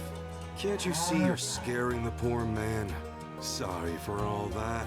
It doesn't take much for them to get worked up. I'm Ji-Jun, a farmer. I should be hard at work, but my back's forcing me to take a break for a short while. Oh, do you play Queen's Blood by chance? A game would help to pass the time. Sitting around soaking up the sun is all well and good, but at this rate, it's liable to put me to sleep. Let's go then. Alright, back to skipping the matches again. We got shit to do. We get a great Marlboro card off this guy. Around.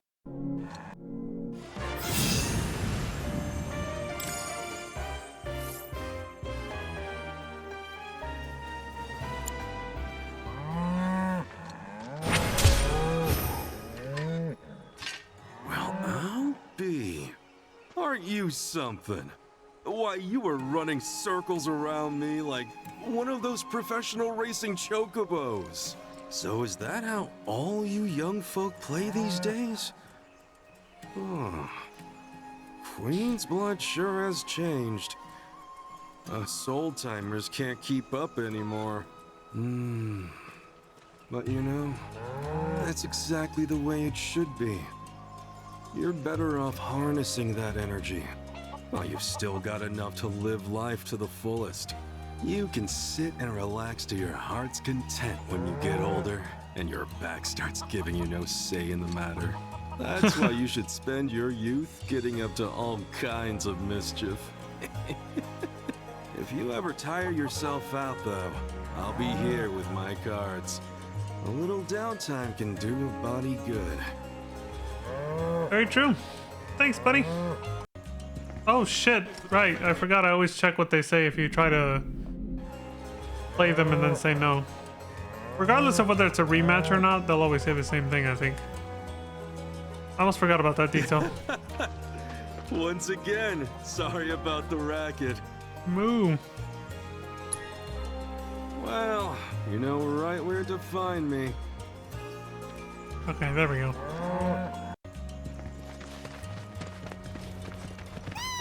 Okay. I'll see if I can find you a Queen's Blood player. But after that, you've got to get to work. Another animal. Just like the dog, there. Rolf. Don't ask how I can tell, but you're into Queen's Blood, aren't you? Isn't that great, Oscar? I found someone you can play against. How can you tell, prick? Let me introduce you. This is Oscar the Swift. He's a watch chocobo. A huge Queen's Blood fan, too. He gets cranky if he can't play at least one game a day. So, how about it? Mind going around with him? Sure, I fought a dog earlier. At Queen's Blood. Now I guess I'm going up against the chocobo. What else is new? Bruh. Just another day in Final Fantasy VII. I wonder if there's animal card players for Triple Triad and FF14. I wonder if they've thought of that yet. That'd be kind of funny. I don't think so though. I don't think I've ever seen an animal NPC you can talk to with a card symbol above their head.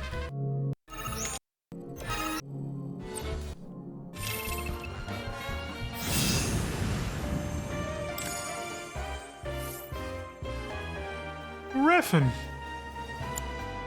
Whoa. This is the first time I've ever seen Oscar lose. Didn't expect that. Oh. Seems like he's a little bitter.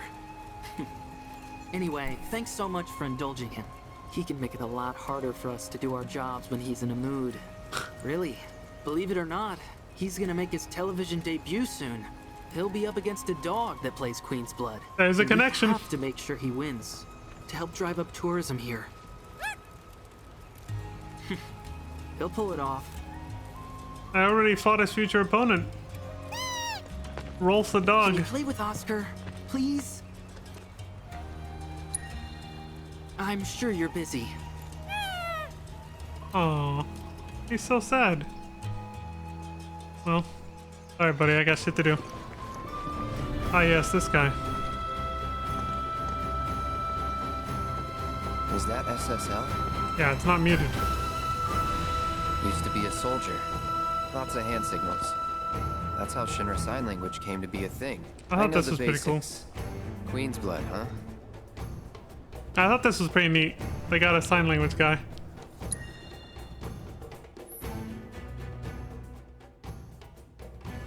Shinra Sign Language.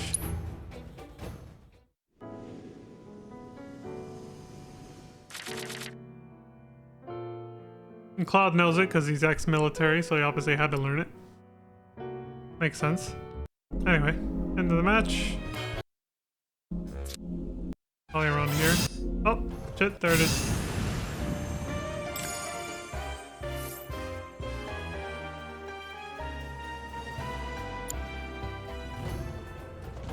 Put up a good fight, though. Hang on. Are you ex-military too?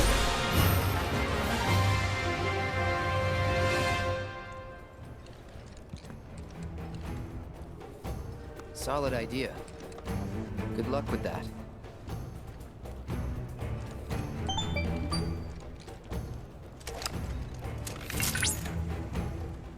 Congratulations! You have attained the rank of Blood Captain. As such, allow me to brief you on another promising player. An advanced Queen's Blood AI named Wise can be found in the Dust Bowl. I suspect it might prove a worthy opponent. Of course you do, Chadley. It's one of your people. Sort of. He's half human, he's a cyborg, but you know.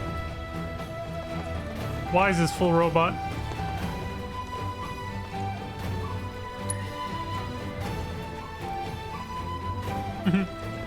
Yeah, sorry buddy, we gotta go. As you come to learn.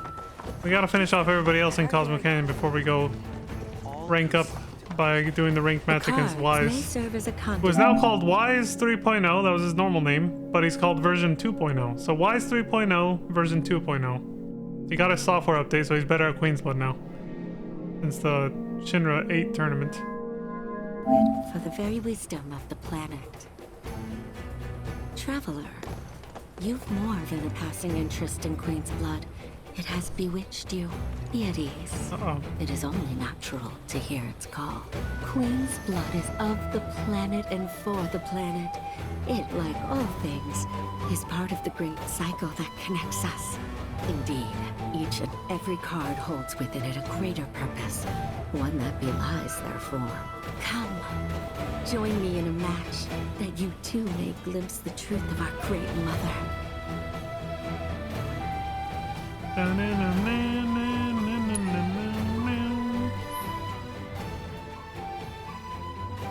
Two-Face. I've seen a lot of those lately. This one took me a few tries, I guess. Yeah, it did. You put up a good fight. But in the end, she's still just a bitch. And I took her ass out. There it is.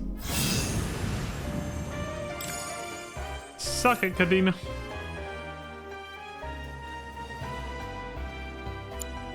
A turn I did not expect, which confirms my fears. A strange, wicked pall hangs over the life stream, and a similar dark energy has corrupted Queen's Blood. Be careful.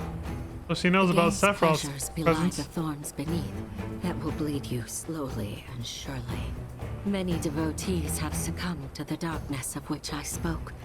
Too many. Remember, the cards are a link between us and the planet. If you are in trouble, reach out. She shall answer. Oh, great mother, hear my prayer. Watch over your son. Well, she knows about Sephiroth because she said a great pall hangs over the live stream, right? And then she says, but something like almost just as bad is cursing the game of Queen's Blood as well. So she's mentioning Sephiroth and, you know, the thing happening with Ledrell Balmon and people seeing him, hallucinating visions of him while they play this game. There we go. Wait.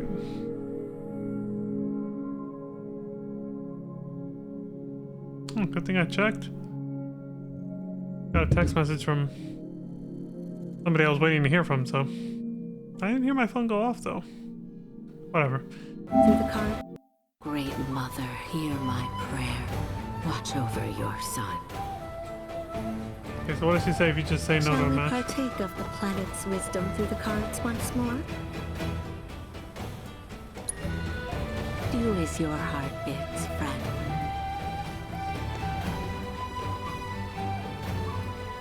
And that's it. Alright, next opponents. Oh, the news reporter guy.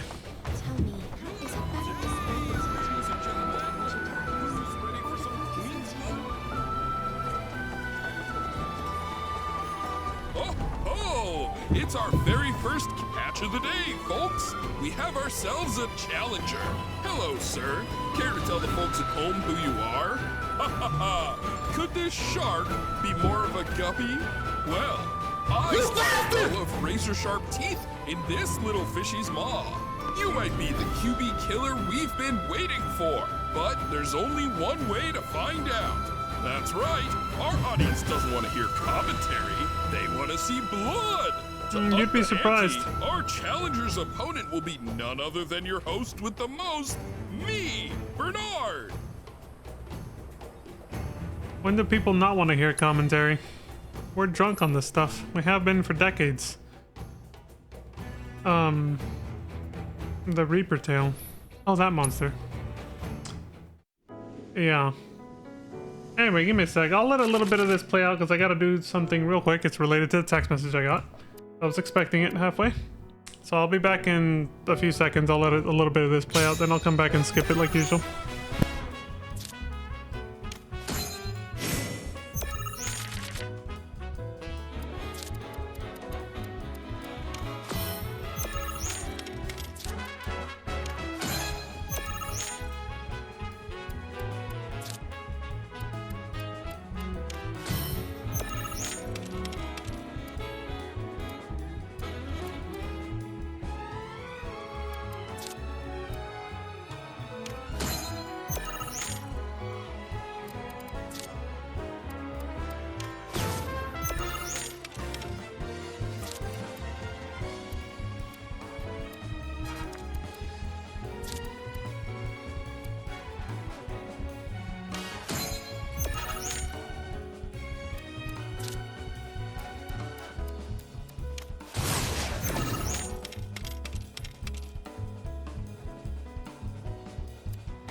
Alright, that took a little longer than I expected, but whatever. We're good now. Go ahead and skip this shit. What's left of it. There we go. 8-7. Barely won that one. Yeah, I was still getting used to it, so I would still get my ass kicked sometimes, you know? Oops, I was talking over him.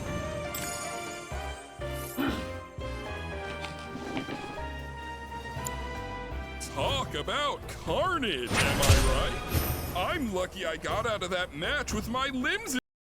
Today's shark is a ferocious man-eating menace. He made a serious splash with some ruthless moves. Players the world over have got to be shaken in their boots. Something tells me this beast is about to upset the QB food chain. Better start swimming. Congratulations to you, sir, for an incredible match. Though we found the canyon's resident shark, the fun never ends on this show. Stay tuned because we've got more coming your way. Okay. I think it was some chatty motherfucker like me. Our favorite card shark is back. Is this apex predator still feeling a mite peckish? Feeling camera shy already? Well, don't you worry. We'll be here when you've found your courage. That's it. Alright, Wise 3.0, version 2.0. Generative AI. You may pose a challenge. I'm meta. I am Wise 3.0, version 2.0. The world's preeminent AI Queen's Blood player. I was hoping to assess my current capabilities after my recent update. An opponent of your skill level should be sufficient for this test. May the best man or AI claim victory.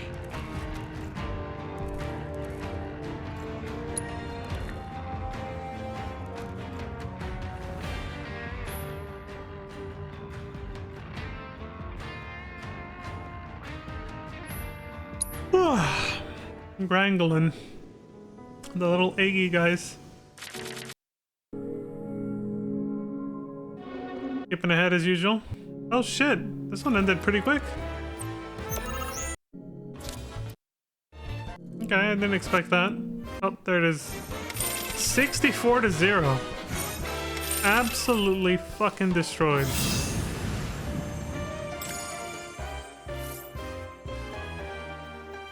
Here it comes.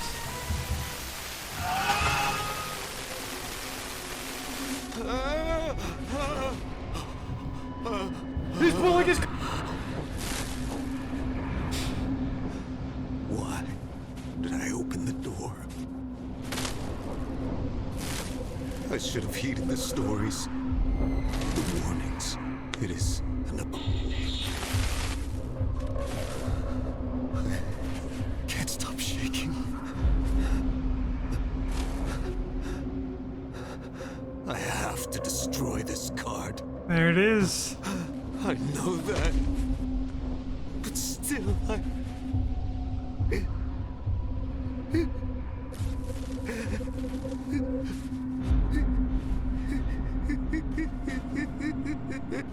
He's lost his fucking mind.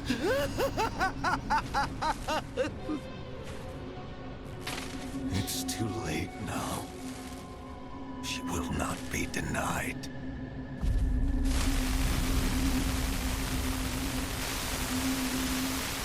He's pulling his cock out! Malfunction. Malfunction. Abnormal levels detected. Freaking out. Search complete. Levels confirmed to be a match for Queen's Blood creator Ladrell Balmont. Conducting follow-up search. Uh-oh, we got extra lore coming. 2 hits.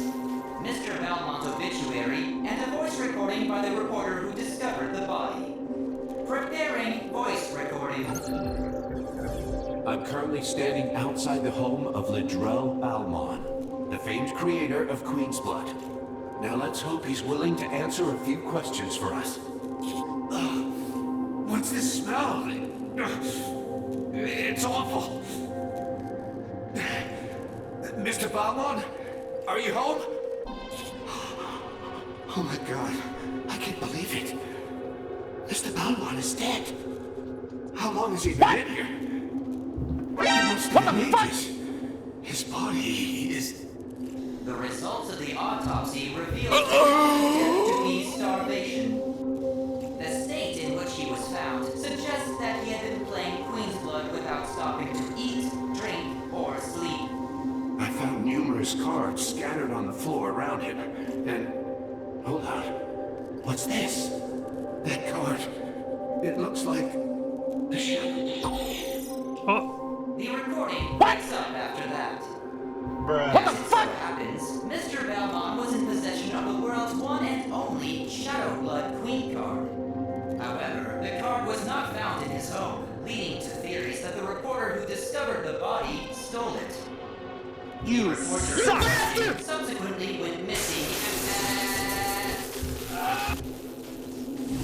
unexpected shutdown occurred. System rebooting. Do not shut off power. What was I doing? Memory restored. I had just registered a loss against you in a game of Queen's Blood. Yeah.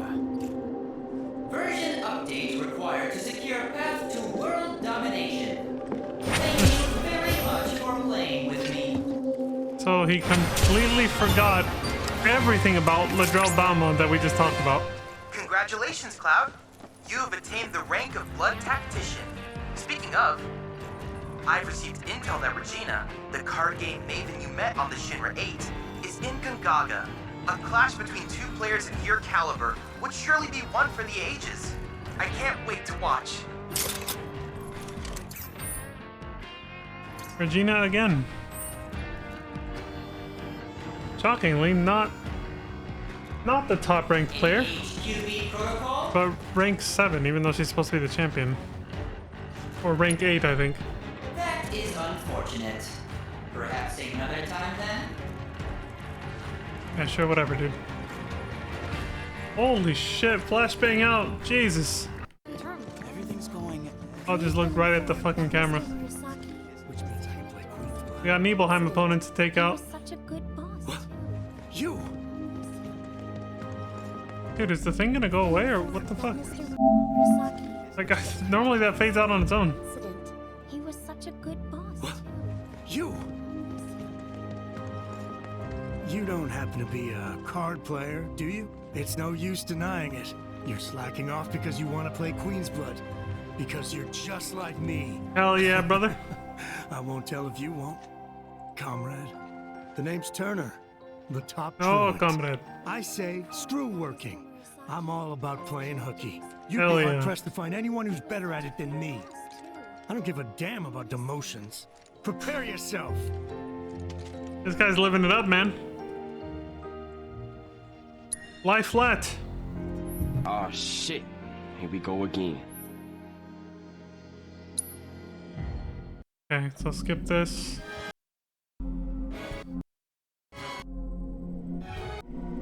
Get to the story segment. Okay. That was impressive. I didn't think you'd beat me so easily. When I entered contests on the clock, I always won. Wait, could you be more of a slacker than me? But I devote all my time outside of roll calls specifically to playing Queen's Blood. Oh, I see. You're unemployed. Living the dream. Dylan! No, that's none of my business. You son of a You're a bigger bitch. fish. That's all. It was an honor to have played with you. I hope I'll have another chance someday. Unemployed, living the dream. Got it, buddy. Team to check out the That's reactor. exactly it. Not that I care. Nothing will force me to work. Living the You're dream. not gonna blow off work with me? Broke as hell, but still living the dream, right? You got all the free time in the world to devote to things you're actually passionate about. In this case, Queen's Blood for this guy.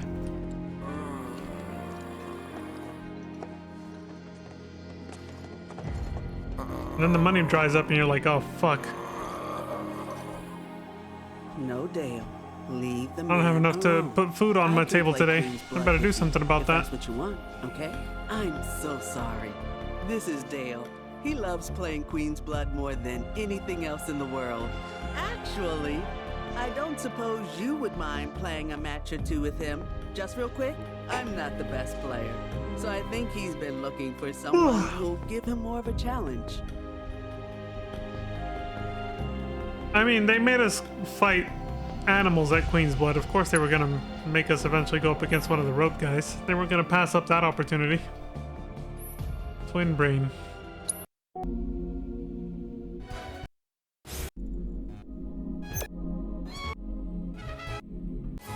He's got a little something to say at the end that's actually kind of important to this little storyline too. Listen. Oh, wow. I don't think I've ever seen him this happy. It must have been a great match.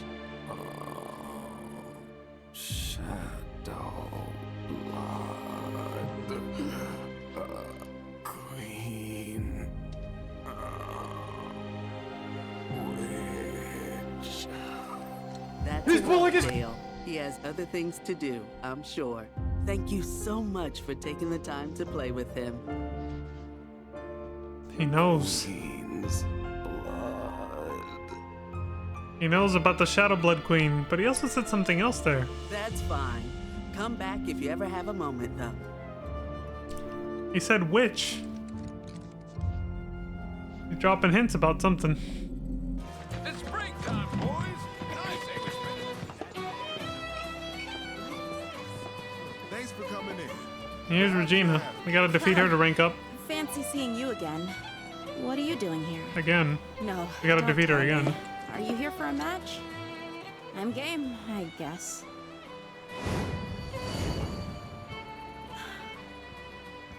Oh, come on. You doing this or what? Yeah.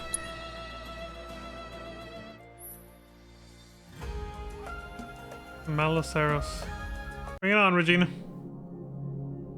Ovation. Oh shit, this one ended quickly too.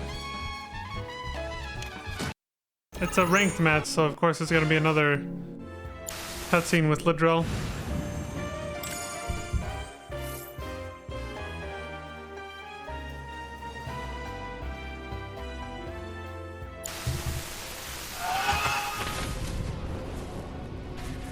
Come. Let me tell you a story. Once, lived queen of peerless beauty and compassion. She loved her people, and they in turn loved her. She blindfolded? We got a third monitor hidden somewhere? A change came over the queen. In the blink of an eye, her love turned to hate, her compassion to cruelty. What? Fair and beauteous though she remained, her heart became black as pitch. Conquest was now her cause, her subjects mere fodder to feed her boundless ambition. And so her kingdom grew as her people perished. Until, that is, a ray of hope appeared. A sorceress who would be their salvation. The Emerald Witch, they called her. And with her arcane powers, she led the people in rebellion, captured the queen, and put her to death. Yet from the dark spilled blood as dark as shadow. And from this wicked ichor, the myriad fiends of the world were born. And that is the story of the Shadow Blood Queen. Some call it a parable, a myth, a fairy tale, and I wish it were. But she is as real as you and I. And she is coming. Her resurrection is nigh. You know what must be done. She cannot be allowed to return. She must not reclaim her throne.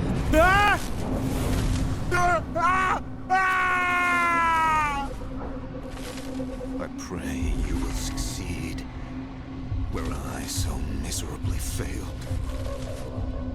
You are our last hope, Cloud.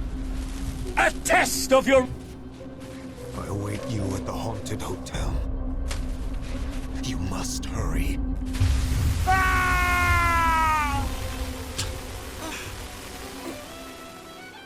Regina saw that shit too. Don't mind me.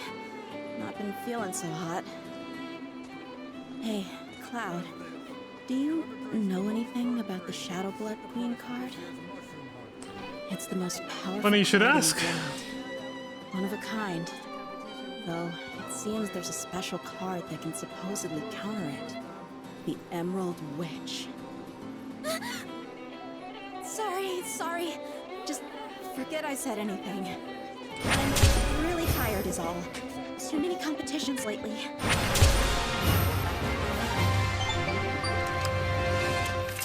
We're a blood marquee. Congratulations, Cloud. You have risen to the rank of Blood Marquis. By the way, I recently received a letter addressed to you. It read, I'll be waiting for you at the hotel in the Gold Saucer. From a friendly specter. Are they inviting you to play Queen's Blood with them? I wonder. See, that's why I want to know what the letter says, or if you even get a letter at all when you get on the boat, the Shinra 8. You're not here to play, are you? If you don't touch Queen's Blood at all with a fresh new game file. You sure? That's fine by me. I'm wondering if you get a letter at all when the Queen's Blood tournament starts. You know? Damn, that's... Because if you have played Queen's Blood, you get that letter that's obviously from Ledrell Balmon, or maybe it's from the Shadow Blood Queen, who knows? Saying, you know, I hope that you have a Crimson Thirst or something like that, whatever the hell it said. You saw it during the tournament portion from earlier. I'm wondering if that's different if you don't even touch Queen's Blood up to that point. How am I supposed to choose which of my babies to use when they're all so adorable? Oh man, you've got perfect timing. Want to go around against my little angels here? Name's Tokacha. I believe in my cards and they believe in me. We're like a big happy family. You want to know how I got them to love me? With praise. You're so cute. You're so cool. You gotta show them every day how much you care. But I also want to tell them how strong and hard-working they are too, you know? Which is why I've been looking high and low for someone I can play against. Dude, bullshit. Yeah, so these are rank 7 guys I completely forgot about in Costa del Sol before going up against Regina. I was like, oh, right. Otherwise, I would have gone straight to Ledrell Balmon, who's apparently waiting for us at the Gold Saucer, according to the cryptic letter that Chadley relayed to us.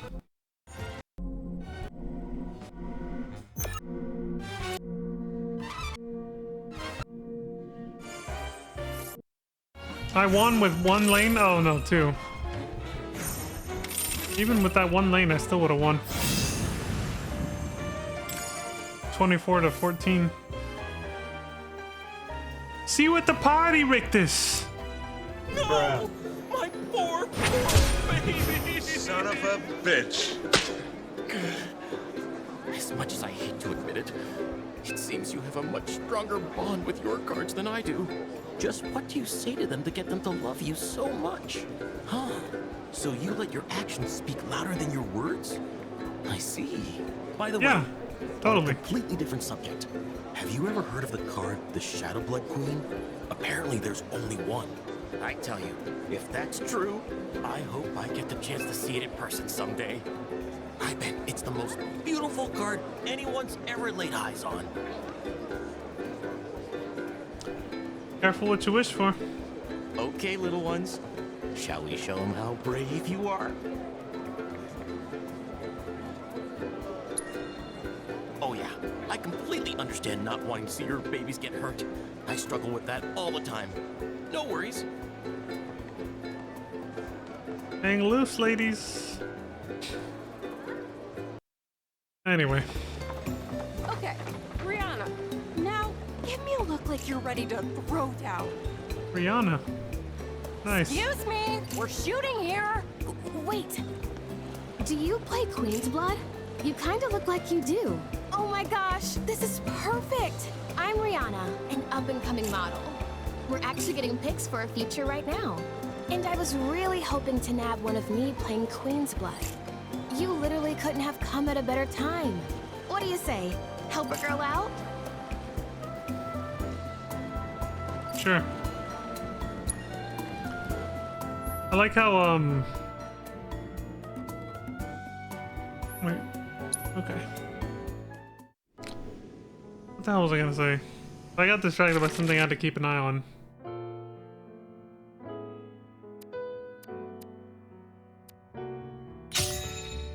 I completely lost it. I was gonna comment on something she had said. Yeah, it's gone. Whatever. Could have been that important.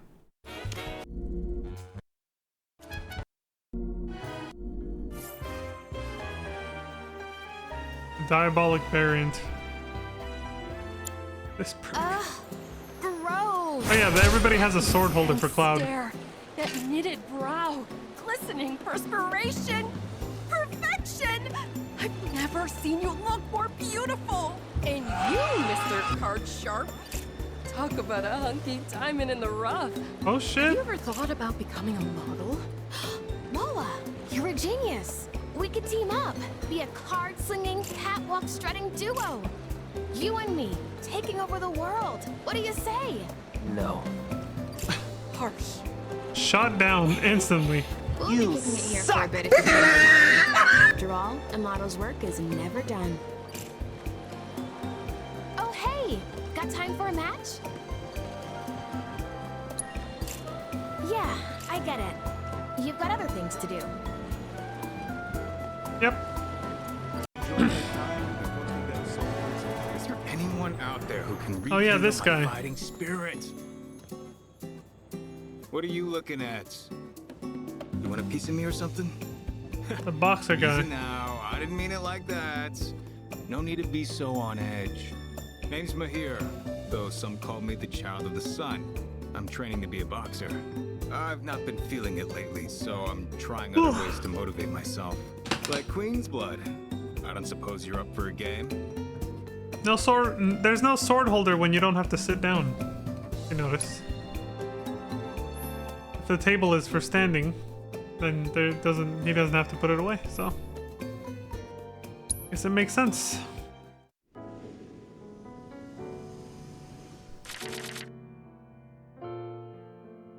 That's the wrong one. There.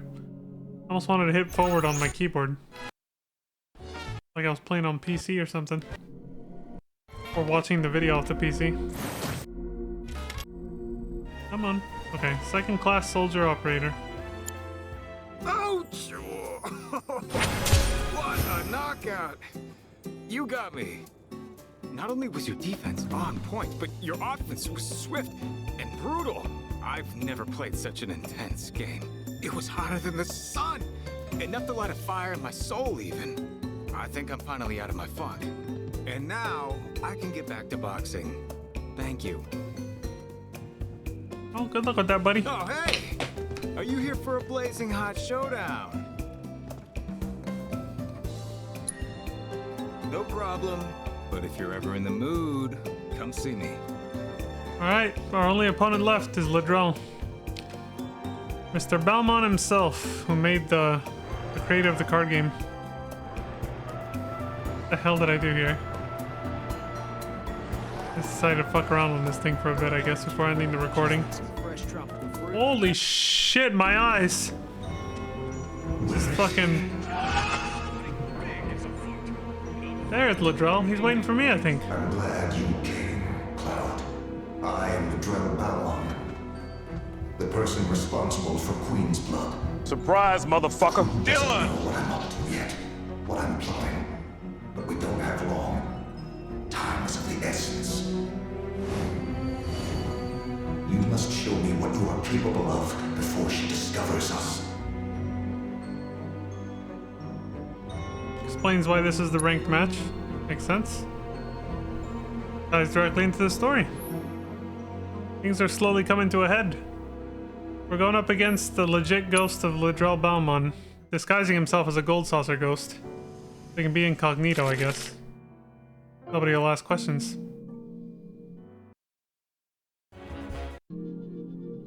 This one took me a few tries. Only like a couple though. Video's only 10 minutes, so. And I destroyed him. 50-0. Got Ramu off him.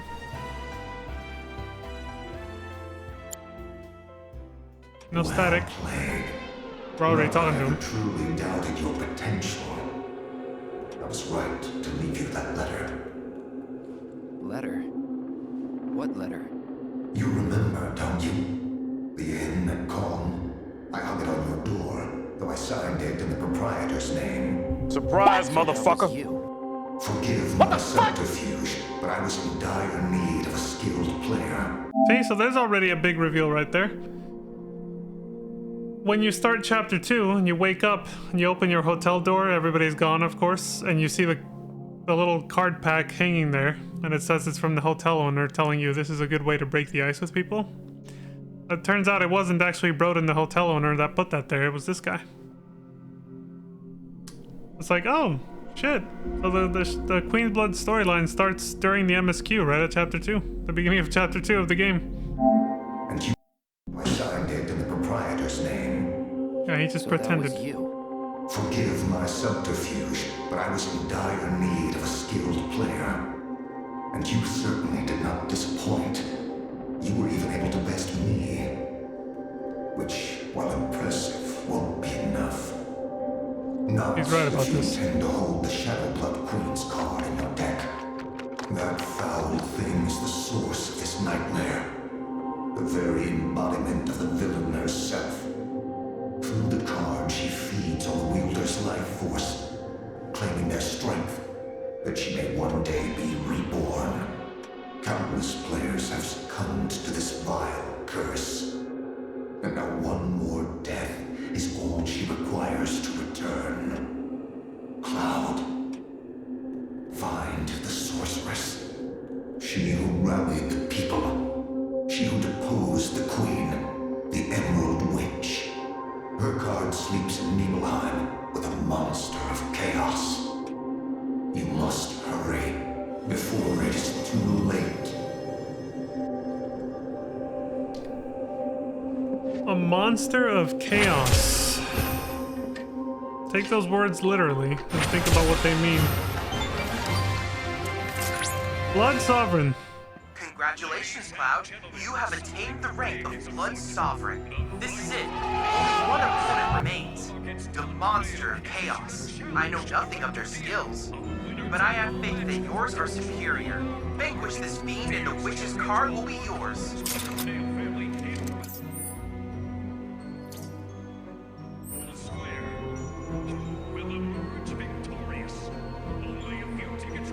Welcome to the Haunted Hotel. I hope you have a spectacular stay. Care for a game? I mean, being able to sit down and play Queen's Blood with this guy right here, this ghost, like it's the same difficulty as playing Ledrell Balmond, but technically it's not him anymore, right? It's just this generic ghost figure that he took possession of, I'm guessing. But yeah, it just switches back to its generic form, but it's basically to be able to rematch Ledrell. This is just a nice little reference to the two little ghosts playing chess in the same exact spot in the Ghost Hotel of the Gold Saucer in the original FF7. Especially when you look at the Queen's Blood board and it looks like a miniature chessboard kind of thematically. The black and white spaces, the whole castle theme. It's almost like a card version of chess, essentially, is what they were going for thematically anyway. Even if the mechanics of the game are vastly different. For a game. This is the spot they're sitting in, the two little ghosts playing chess. In OGFF7, so it's kind of nice. It's a nice little Easter egg. Alright. I'm gonna go face the monster of chaos. Think about it. You know enough expanded FF7 lore, it makes sense. Or even if you just know Vincent's final limit break in the original FF7. Need something. Of What's up? course. Should have known I wasn't the only one seeing ghosts. Dylan! Shame, though. Some stories are better forgotten, including the Queen's. Know about the witch's card? I heard you might have it. The Emerald Witch? As luck would Maybe. have it, the card does happen to be in my possession. But it could be yours, should you prove yourself worthy.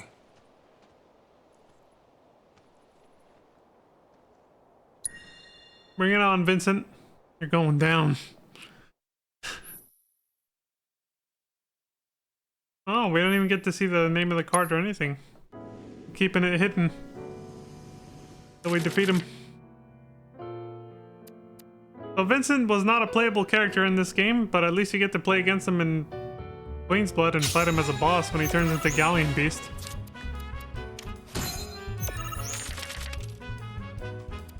Anyway. There's nothing special here. He's just like any other opponent.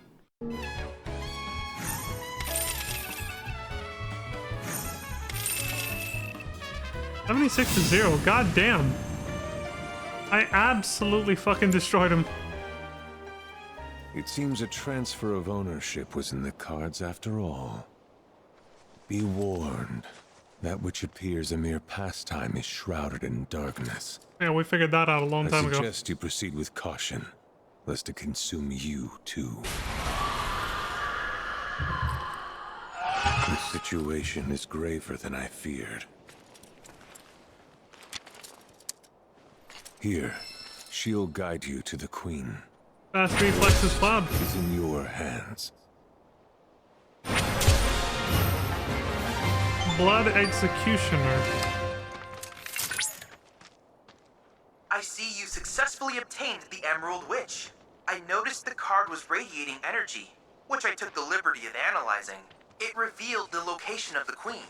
Evidently, she resides within some ruins in the Gongaga region. The climax of this saga is nigh, and only you, the Blood Executioner, can bring it to a close. Best of luck. Why, hello there, Tifa. A duel it is.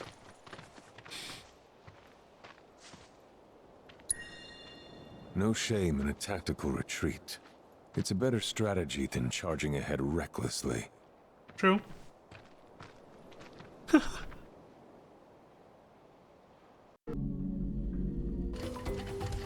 And this is it. Our actual final opponent. And the end of the Queen's Blood story arc for the game. I didn't want to fight these mobs. I was in full card mode. I was like, I just want to get this done. So yeah, I just was like, fuck this. I was like, who's it gonna be? And of course, it's Regina. Surprise, motherfucker! Which I didn't expect. But is it really her though? Oh, music. Cloud. It's you. Didn't think you'd come. It's ominous. You mind? Would prefer to have this conversation in private.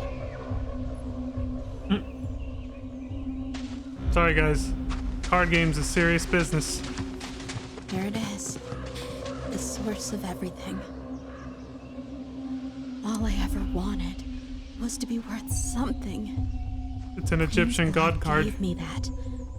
Got people to respect me. Fear me. Until I started fearing for myself. For what I might become. Because I can't keep winning forever. And once I start losing, I'll be worthless. Noticed her hoodie has ears. A nobody. You see them hanging down? When I you put it on, they'd be... I knew that I would never lose again. That I'd been chosen for something greater. That I was blessed. But this isn't that at all.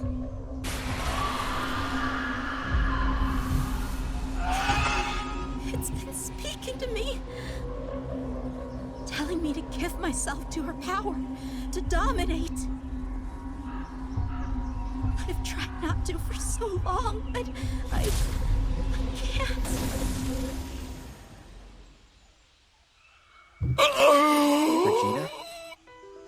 I think she just died.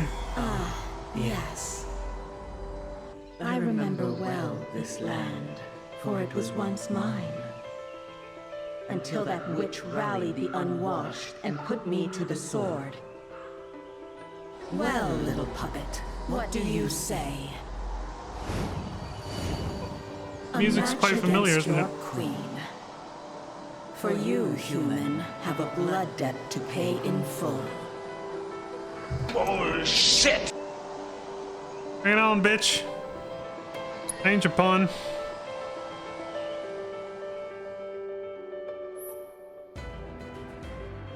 This is like an upgraded version of the song that plays when you do the tournament. Now you see the connection with Regina and everything. That's why they introduced her during that. And of course, the Shadowblood Queen has her own card of herself already in play when you start. So she basically gets a free turn. Balances out the fact that you get to go first, I guess. I pushed the wrong button. Real quick, I wanted to mention something. You don't have to have the Emerald Witch in your deck to defeat her or even to play against her. But if you do, for this match, and I read this on the game fact before I even started the match, it will always appear in your first hand like this. It will always be the first card in your hand. It'll always be there for this match. Because it makes, you know, thematically it makes sense. You have to use the Emerald Witch to defeat the Shadowblood Queen. But you don't actually have to. You have the freedom to just not have it in your deck at all. It doesn't affect the story. What did it do again? It actually kind of weakens this deck. The game fact writer writes this, and I agreed with him. It kind of weakens the deck I'm using, because I have to take out one of the cards that kind of helps me use it better. Just to put it in there, but he likes putting it in there for the same reason as me. It kind of fits the story for the Emerald Witch to be in your deck when you go up against the Shadowblood Queen, but you don't have to. What does she do? It raises the power of allied and enemy cards on affected tiles by 2 while this card is in play. So yeah, it can either really help you or absolutely destroy you. And as you can see by the length of this video, it really didn't help me too much at all. Until the match that I actually won, by coincidence, it actually kind of helped quite a bit. But yeah, 50 minutes. This bitch is no joke. She kicked my ass for a while. So I'm gonna go ahead and skip to the winning round because yeah, this went on for a while and I got my ass kicked a lot. I wasn't being aggressive enough with taking territory. Because the game fact even said this too. I should have listened to it better. It said the strategy here is of course the same, but you want to make sure you don't give her any room because she takes over the board pretty fucking fast and starts powering up her Shadowblood Queen card herself really fast a lot. It's kind of a shame they didn't put a mechanic where you can actually get a game over from this, even if it's a mini game. It would be more immersive if she could actually like take your soul for losing this, you know? Since that's what she's threatening to do, right? From defeating you. It kind of makes it a little anticlimactic that even if you lose, that doesn't happen. Even if you quit out of this menu. I've already seen other streamers do this. I never quit out of this menu. I just kept hitting retry till I won. But even seeing other streamers do this, they would quit out sometimes and she just wouldn't follow through on her threats. You're totally safe. You don't actually die from this. They didn't want to make it so you get a game over from a minigame, even if it makes sense. Even if it makes sense, because this is technically supposed to be a life or death situation.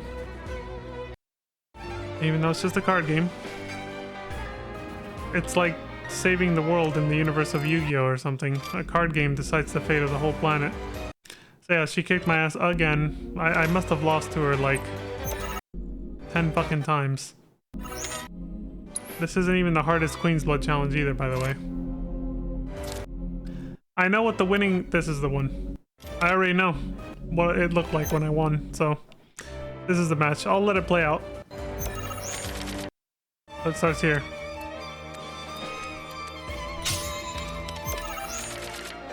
Game fact said to mulligan anything that wasn't a Capper Wire, this guy, a Tunberry King, and one other card, so I mulliganed everything in my first hand.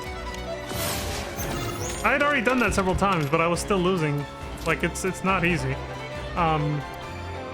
Again, mostly because I think I wasn't being aggressive enough with taking over her territory. I was focusing too much on setting up the the sacrifice strat by setting down the Tunberry King and Midgard's Hormor too early or something. But this time I finally prioritized taking over the board. Which is why I won. I was like, damn, I should have just done this sooner. Like I was told to.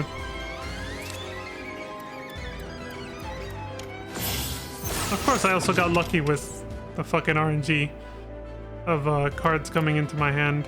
The right ones that I needed. And her not playing things that would destroy my strategy.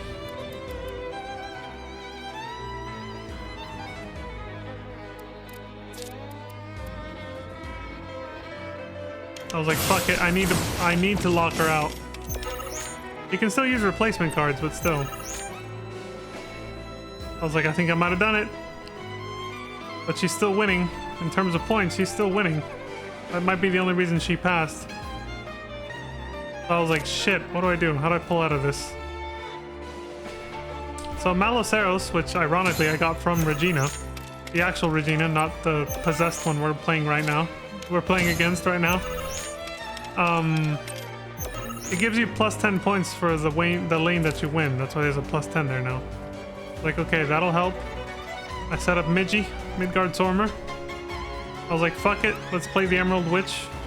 It might not help me that much, but you know, I feel like it should be here for this fight. It kind of fits with the lore of the game. I guess I didn't play it then. Not at that moment, but I will in a second. I play it right in the middle, appropriately enough. There we go.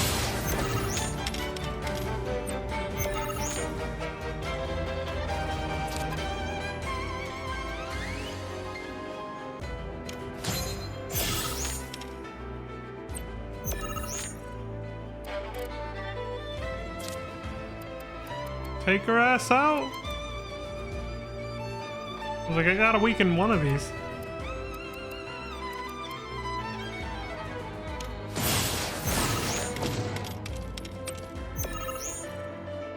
I'm at 29 points, she's at 30. I'm catching up. By winning that lane. And the Maloceros card. The game fact mentioned it can make the difference when you're in a close match like this. The guy wasn't wrong. It literally swung the game in my favor at the last second. Without the Maloceros there, I wouldn't have won. That's why I put that in my deck for this fight too.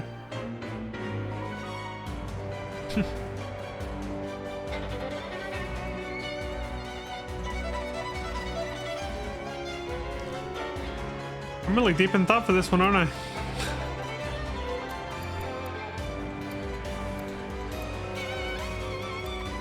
Thinking about how to maximize my points. Make sure that I win. Even though I'm already ahead in points at this point.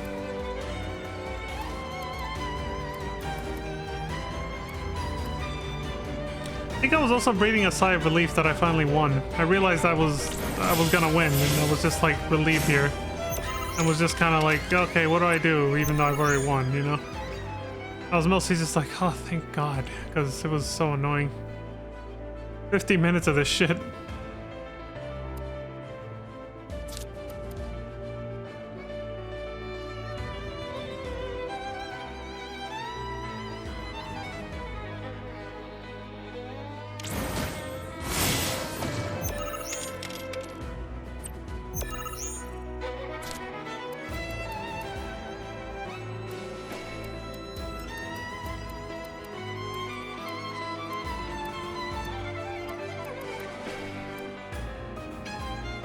Last card. I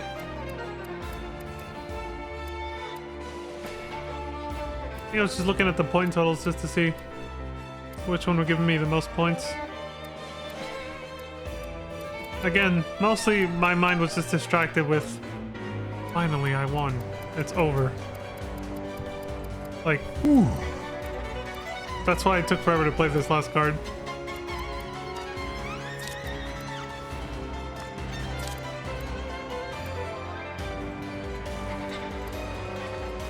Where the hell did I finally set it down, and when did I do it? Jesus Christ. Where was Okay, it was right there.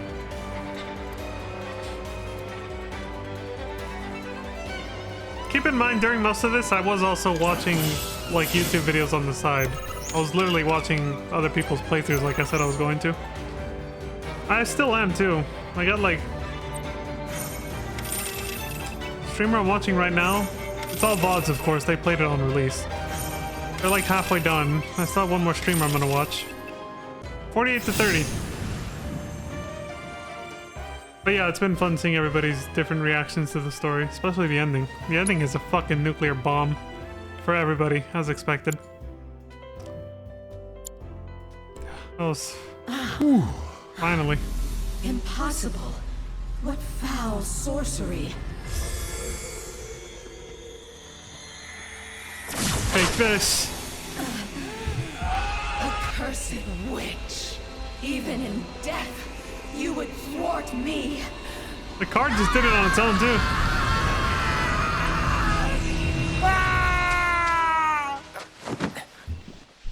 Got her. Cloud? You good? That's why it makes sense to have it in your hand, in your deck. Again, you don't need to, but... What about... It fits with this cutscene. Oh, she is she? Surprise, motherfucker! That caught me off guard when I saw that. I was like, what? She deceived us! You bastard! Be still, little puppet. You belong to me now. He's gonna take Cloud's soul to the Shadow Realm with Balmon.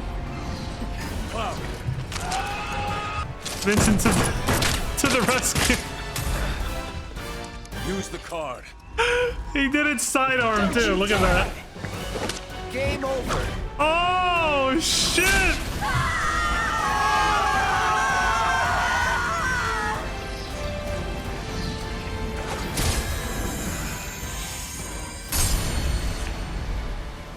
There we go. I think now she's gone for real. The Emerald Witch bound her in chains. You can see there's now chains on the Shadow Blood Queen's card. Thank you, Cloud. Dylan! For stopping her. For stopping me. Son of a bitch. Guess I really let all that genius crap go to my head, huh? After a while, losing became my worst nightmare. I'd do anything to win.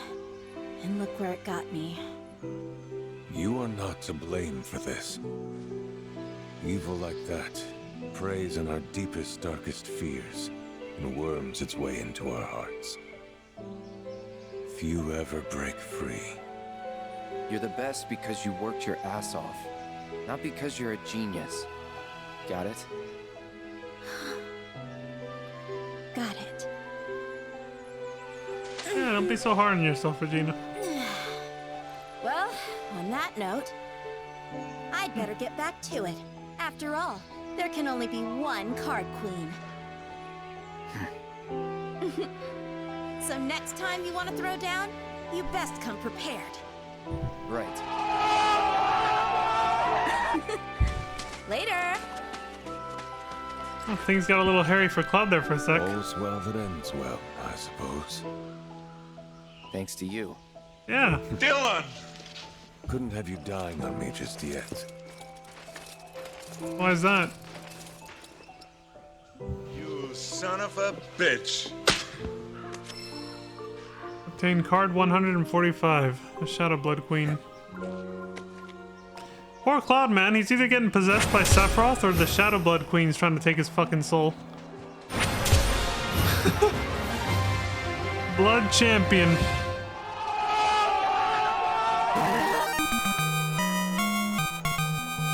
And that's it.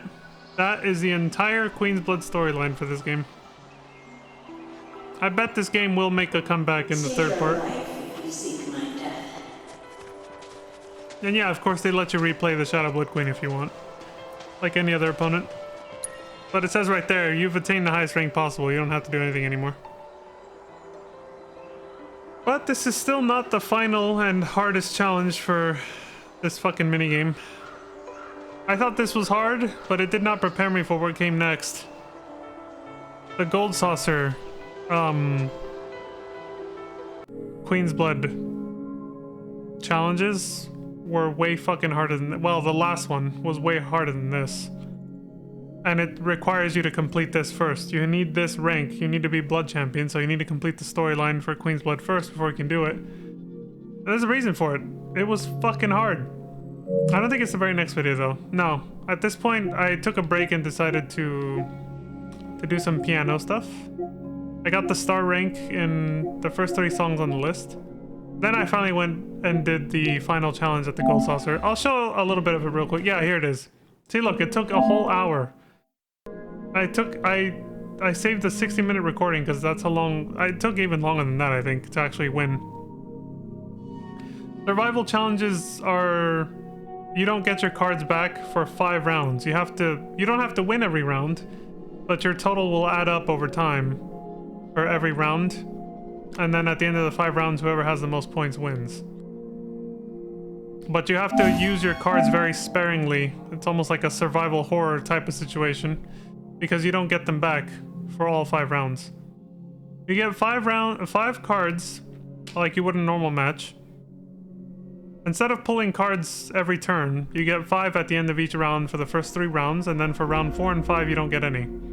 Because that's all 15 cards at that point. You don't get your old ones that you used up, you don't get them back. The one strategy I saw was to hold on to as many of your cards until the end of like round 3 and then start playing. But if you do that without winning any lanes, you most likely won't win. I tried the strat for a while and it just didn't work. What worked better was what somebody else suggested. Again, this was through like YouTube comments and videos that I was looking at to see how to beat this. Which was similar, but you use some cards to at least win some of the lanes and not be at a complete 0 by the time you get to round 3. And then you'll have a fighting chance, and that actually did work for me.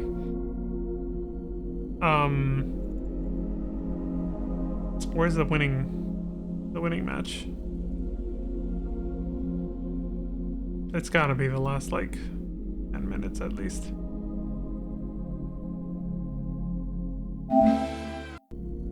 Was this the one where I won? Oh yeah, and surprise, the last round is against the Shadow Blood Queen again. Her card is just there. I played my own version of it. I brought it from my deck, that's why it has the chains on it. You see the chains on my Shadow Blood Queen card has the Emerald Witch's chains on it because she's bound. The enemy gets Bahamut and a bunch of other cards that just weaken everything from across the board and can really fuck you up. But yeah, the strategy I ended up using in the end was from another YouTube video that I hadn't seen before, and it helped me win. Using Rictus, the Shadow Blood Queen, a few other cards that were necessary to finally win. And this was it.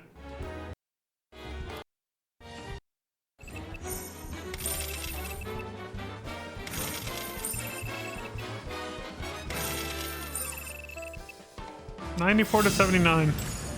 If you want the highest reward, or it's mostly gold saucer points, you need to get 100 points by the time you win. But yeah, for me, I was like, dude, that's hella fucking hard after how long I spent retrying this. How long was this? I must have taken my sweet time, or I rewinded too far there. I rewound too far. Let me see.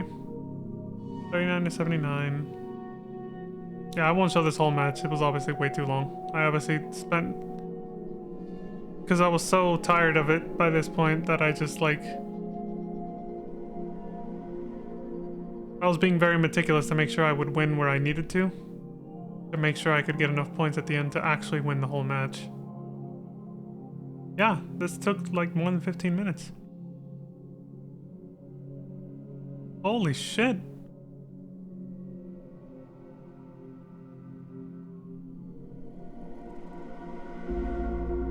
Damn! Took me half an hour. This last attempt where I actually won. Yeah, so I'm not gonna show this then. That's too long. Well, you can get the gist of it. Yeah, the video said if you start with, you know, Shadow Blood Queen and Rictus, you can go ahead and, like, either keep them or mulligan them for later, so that they'll come back when you draw cards in, like, round 2 or 3. Because they're not meant to be used until the very end for this strategy. For this specific deck and its strategy for winning this, the Nightmare Survival. That's why I went ahead and went, boop, get out of here. It basically involved a deck of cards that spawn other cards. Because the name of the game is to not run out of cards before the final round, basically. So a lot of the cards, not all of them, but a lot of the cards in this deck end up being cards that spawn other ones, like Kate Sith and Sid. Kate Sith spawns the Moogle. That's right there. When played, add Moogle to your hand. Sid adds Tiny Bronco, and there's a few other cards like that. The 2 Gigantars are from this match. They were not in my deck. They're just given to you for this. A way to replenish your cards throughout this survival is winning the lanes with treasure chests. Will get you the cards stored in those treasure chests. That'll kind of refuel your deck a little bit to help keep you alive for the next few rounds. And that's just kind of how it works. How many lanes did I win in that first round? The top 2. So I got some Cactuar cards and points and my cards. Yeah, the my cards are not part of my deck. I just got them from the treasure chest from winning those 2 lanes there. Moogle Trio, that summons more cards. Moogle Mage and Moogle Bard are added to your hand. Yeah, this is just to show you the gist of what happened during the attempt where I finally won. It was way fucking harder than the Shadow Blood Queen, which is why you're required to defeat her just to be able to do this. We got a tie in the top row. They won the middle, I got the bottom. Round 3, we just drew our last 5 cards. We're not going to be allowed to draw any more cards. That's it. Our full deck is in our hands, minus whatever cards we already used. The only way to get more cards from this point on is to win the lanes with the treasure chests that have the cards. That's it. If you run out of cards and you're not at the end of round 5, well then you can't do anything until the end of round 5. Which most likely means you're going to lose. Most likely. Unless you're already ahead by a fuck ton of points. Yeah, again, I took my time trying to be very careful to make sure I didn't use up all my cards. Just the ones that I needed to win what I needed to win. I think I let them win all 3 lanes here. I counted my losses, I was like, fuck it. I need to save my cards for round 4 and 5. So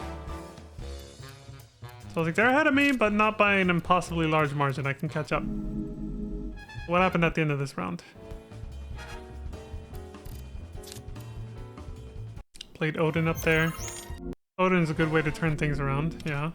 I forgot what the card does exactly, but I remember that being important. I think I just won the top lane, yeah.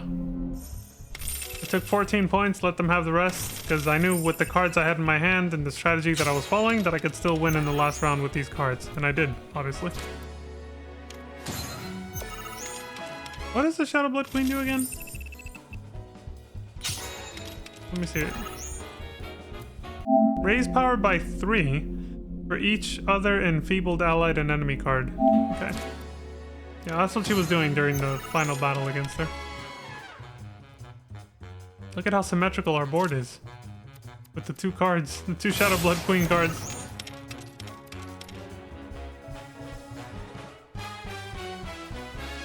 Ironically, enfeebling her own Shadow Blood Queen raised its power at the same time, because that's what it does. But it also raised mine, because it's both allied and enemy cards.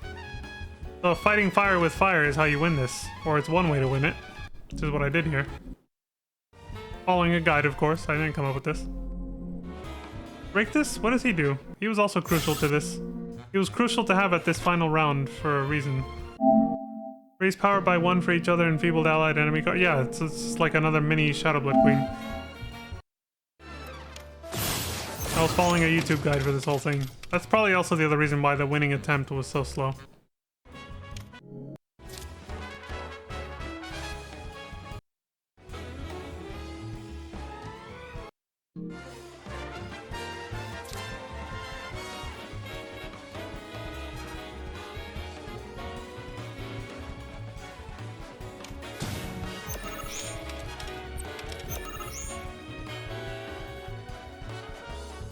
I think at this point victory was completely assured.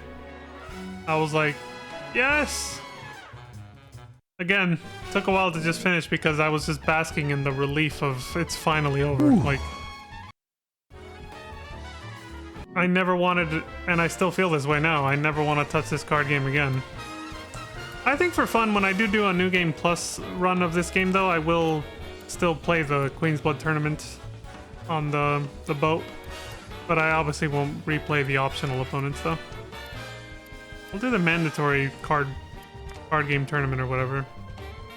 Since I know I can just sweep them with the deck that I have or whatever. But other than that, yeah, I'm not touching this shit again until part 3 when I'm required to do it again for a fucking platinum trophy again. Yeah, there it is. 94 to 79. Didn't get the top prize, which required 100 points, but I still won and got the last card needed, which was the legendary Bahamut.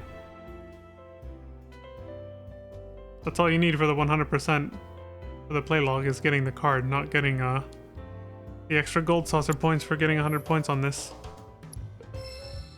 Hey, that's all it is. For the first time, 100 points, you get gold saucer points. See, the Bahamut card just requires you to win by 10 points if you can. So you're gonna need a lot more than that to defeat the opponent, though. But yeah, they thankfully showed us some mercy and didn't require us to get the gold, the 100 points. It's hard enough just to win that shit, but winning with 100 points also is like, oh. Thank God they didn't require that for the platinum trophy or 100%ing the Playlog for the game either, which is what I really wanted. And there it is. That was the end of Queen's Blood for real. Nothing else there.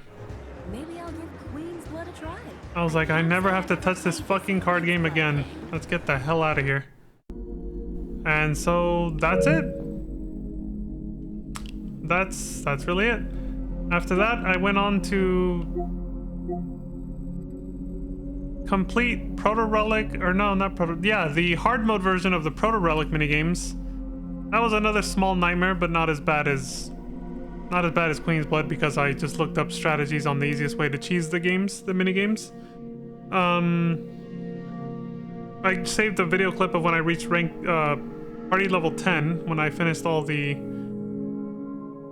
Fiend intel, like 100%ing it, where you check all the boxes, you know, staggering and pressuring an enemy, that shit. And then finished all the Proto Relic minigames, which also raises your party level.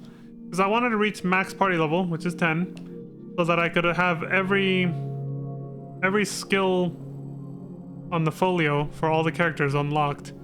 So I could try to max out my characters as much as possible before attempting hard mode. That was just boring, grindy shit, so I didn't record that.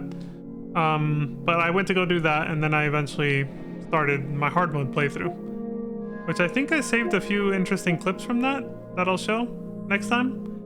But for now, my plan was to show after Queen's Blood, which we just finished. My plan is to go to bed right now. That's it for this stream. I wanted this whole stream to just be just the Queen's Blood. But now, next, for the next video, I will show my reaction to all the Gold Saucer dates. Every single one. Standard and intimate conclusion with each partner. And also the Chapter 8 dates, of course, not just the Chapter 12 one that ends at the Sky Wheel with the play and all that stuff. So all the dates.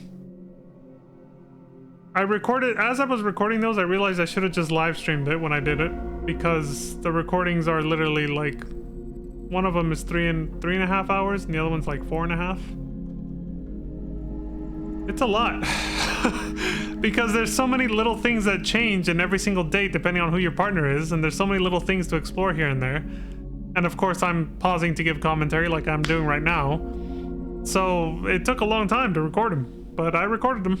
My first time reaction to all the dates, and that's what I'll be showing on the next stream. So that won't actually be a clip that's saved here, obviously. Those videos are saved directly from, I recorded them directly on Streamlabs OBS, and they have my face cam and everything, so it's like how I'm streaming right now. They're filmed in that format, so you get my authentic reaction to everything. And that's why halfway through those I was like, I should have just streamed it. It's basically what I'm doing right now, right here, right? So it's like, why didn't I just stream this? I was like, well, whatever, it's too late. I'm already just recording, so I just finished recording them offline. But they might as well just be like their own streams with how long they went. I think part of me just wasn't expecting it to take that long. So by the end, I was like, God damn, I can't believe that literally took 2 4.5-hour streams is basically what I just did, but I did them offline. I might as well have just done an actual stream, right? Well, retrospect, you know, or hindsight, right? 2020, as they say. Too late now. But yeah, so I'll just go ahead and show those videos for next stream, which means they will take up 2 streams, about one of them as long as this one, 3.5 hours. The other one even longer. It's a lot. But yeah, so the next 2 streams will start a lot earlier in the day. Maybe if I can start them early enough tomorrow morning, maybe. Like introduce the videos I'm gonna show and then just let them play. The streams will be kind of automated at that point because it's just my reaction to the dates with my commentary, of course.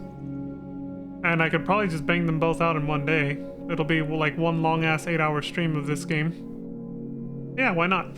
So yeah, maybe I'll do that, and then when that's over, I will show the hard mode segments and the video with the platinum trophy, which is down here. And that'll be it. We'll be done with this game completely, officially at that point. And then I'll do, like I said at the end of, I think, last stream, I'll do a palette cleanser with a couple of classic JRPGs, and then we'll replay this on New Game Plus after OG FF7 and Remake. And we'll go from there. And the reason for that, I think I explained the last video, was just a little bit of padding, so that when I do get to the New Game Plus run of this, I can give not only my own thoughts on the game and its ending and everything else, but also compare it with the opinions and thoughts of the other streamers that I'm currently still watching. So I'm giving myself more time to finish watching their playthroughs by going and playing a few other games before looping back to this one, basically. I'll explain it again in better detail and in a much better way once we finish the last stream of this for this segment, I guess, for this particular playthrough. So once I finish showing off some of the hard mode stuff and the platinum trophy and give my thoughts, I'll play some other games while I finish watching other people's playthrough of this game, and then I'll talk about all the theories that everybody's got about, well, everybody that I watch has about where the story's gonna go, my own thoughts on that, and all that stuff, and I'll comment on all that as I do a New Game Plus run of this in like the next few months. So yeah, that's the plan for now. Subject to change, most likely won't though. That's most likely gonna be the actual how things go down.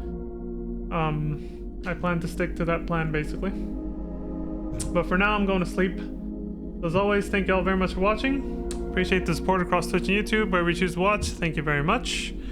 And as always, I bid you all to please take care of yourselves, look after each other, don't die, all that good stuff. And until next time, I hope you all have a wonderful morning, afternoon, evening, good night. And I will see you all then. Peace. Ah, there's a button. Bye. Bye, have a great time. Where's that button? There it is. Bruh. Look at this dude.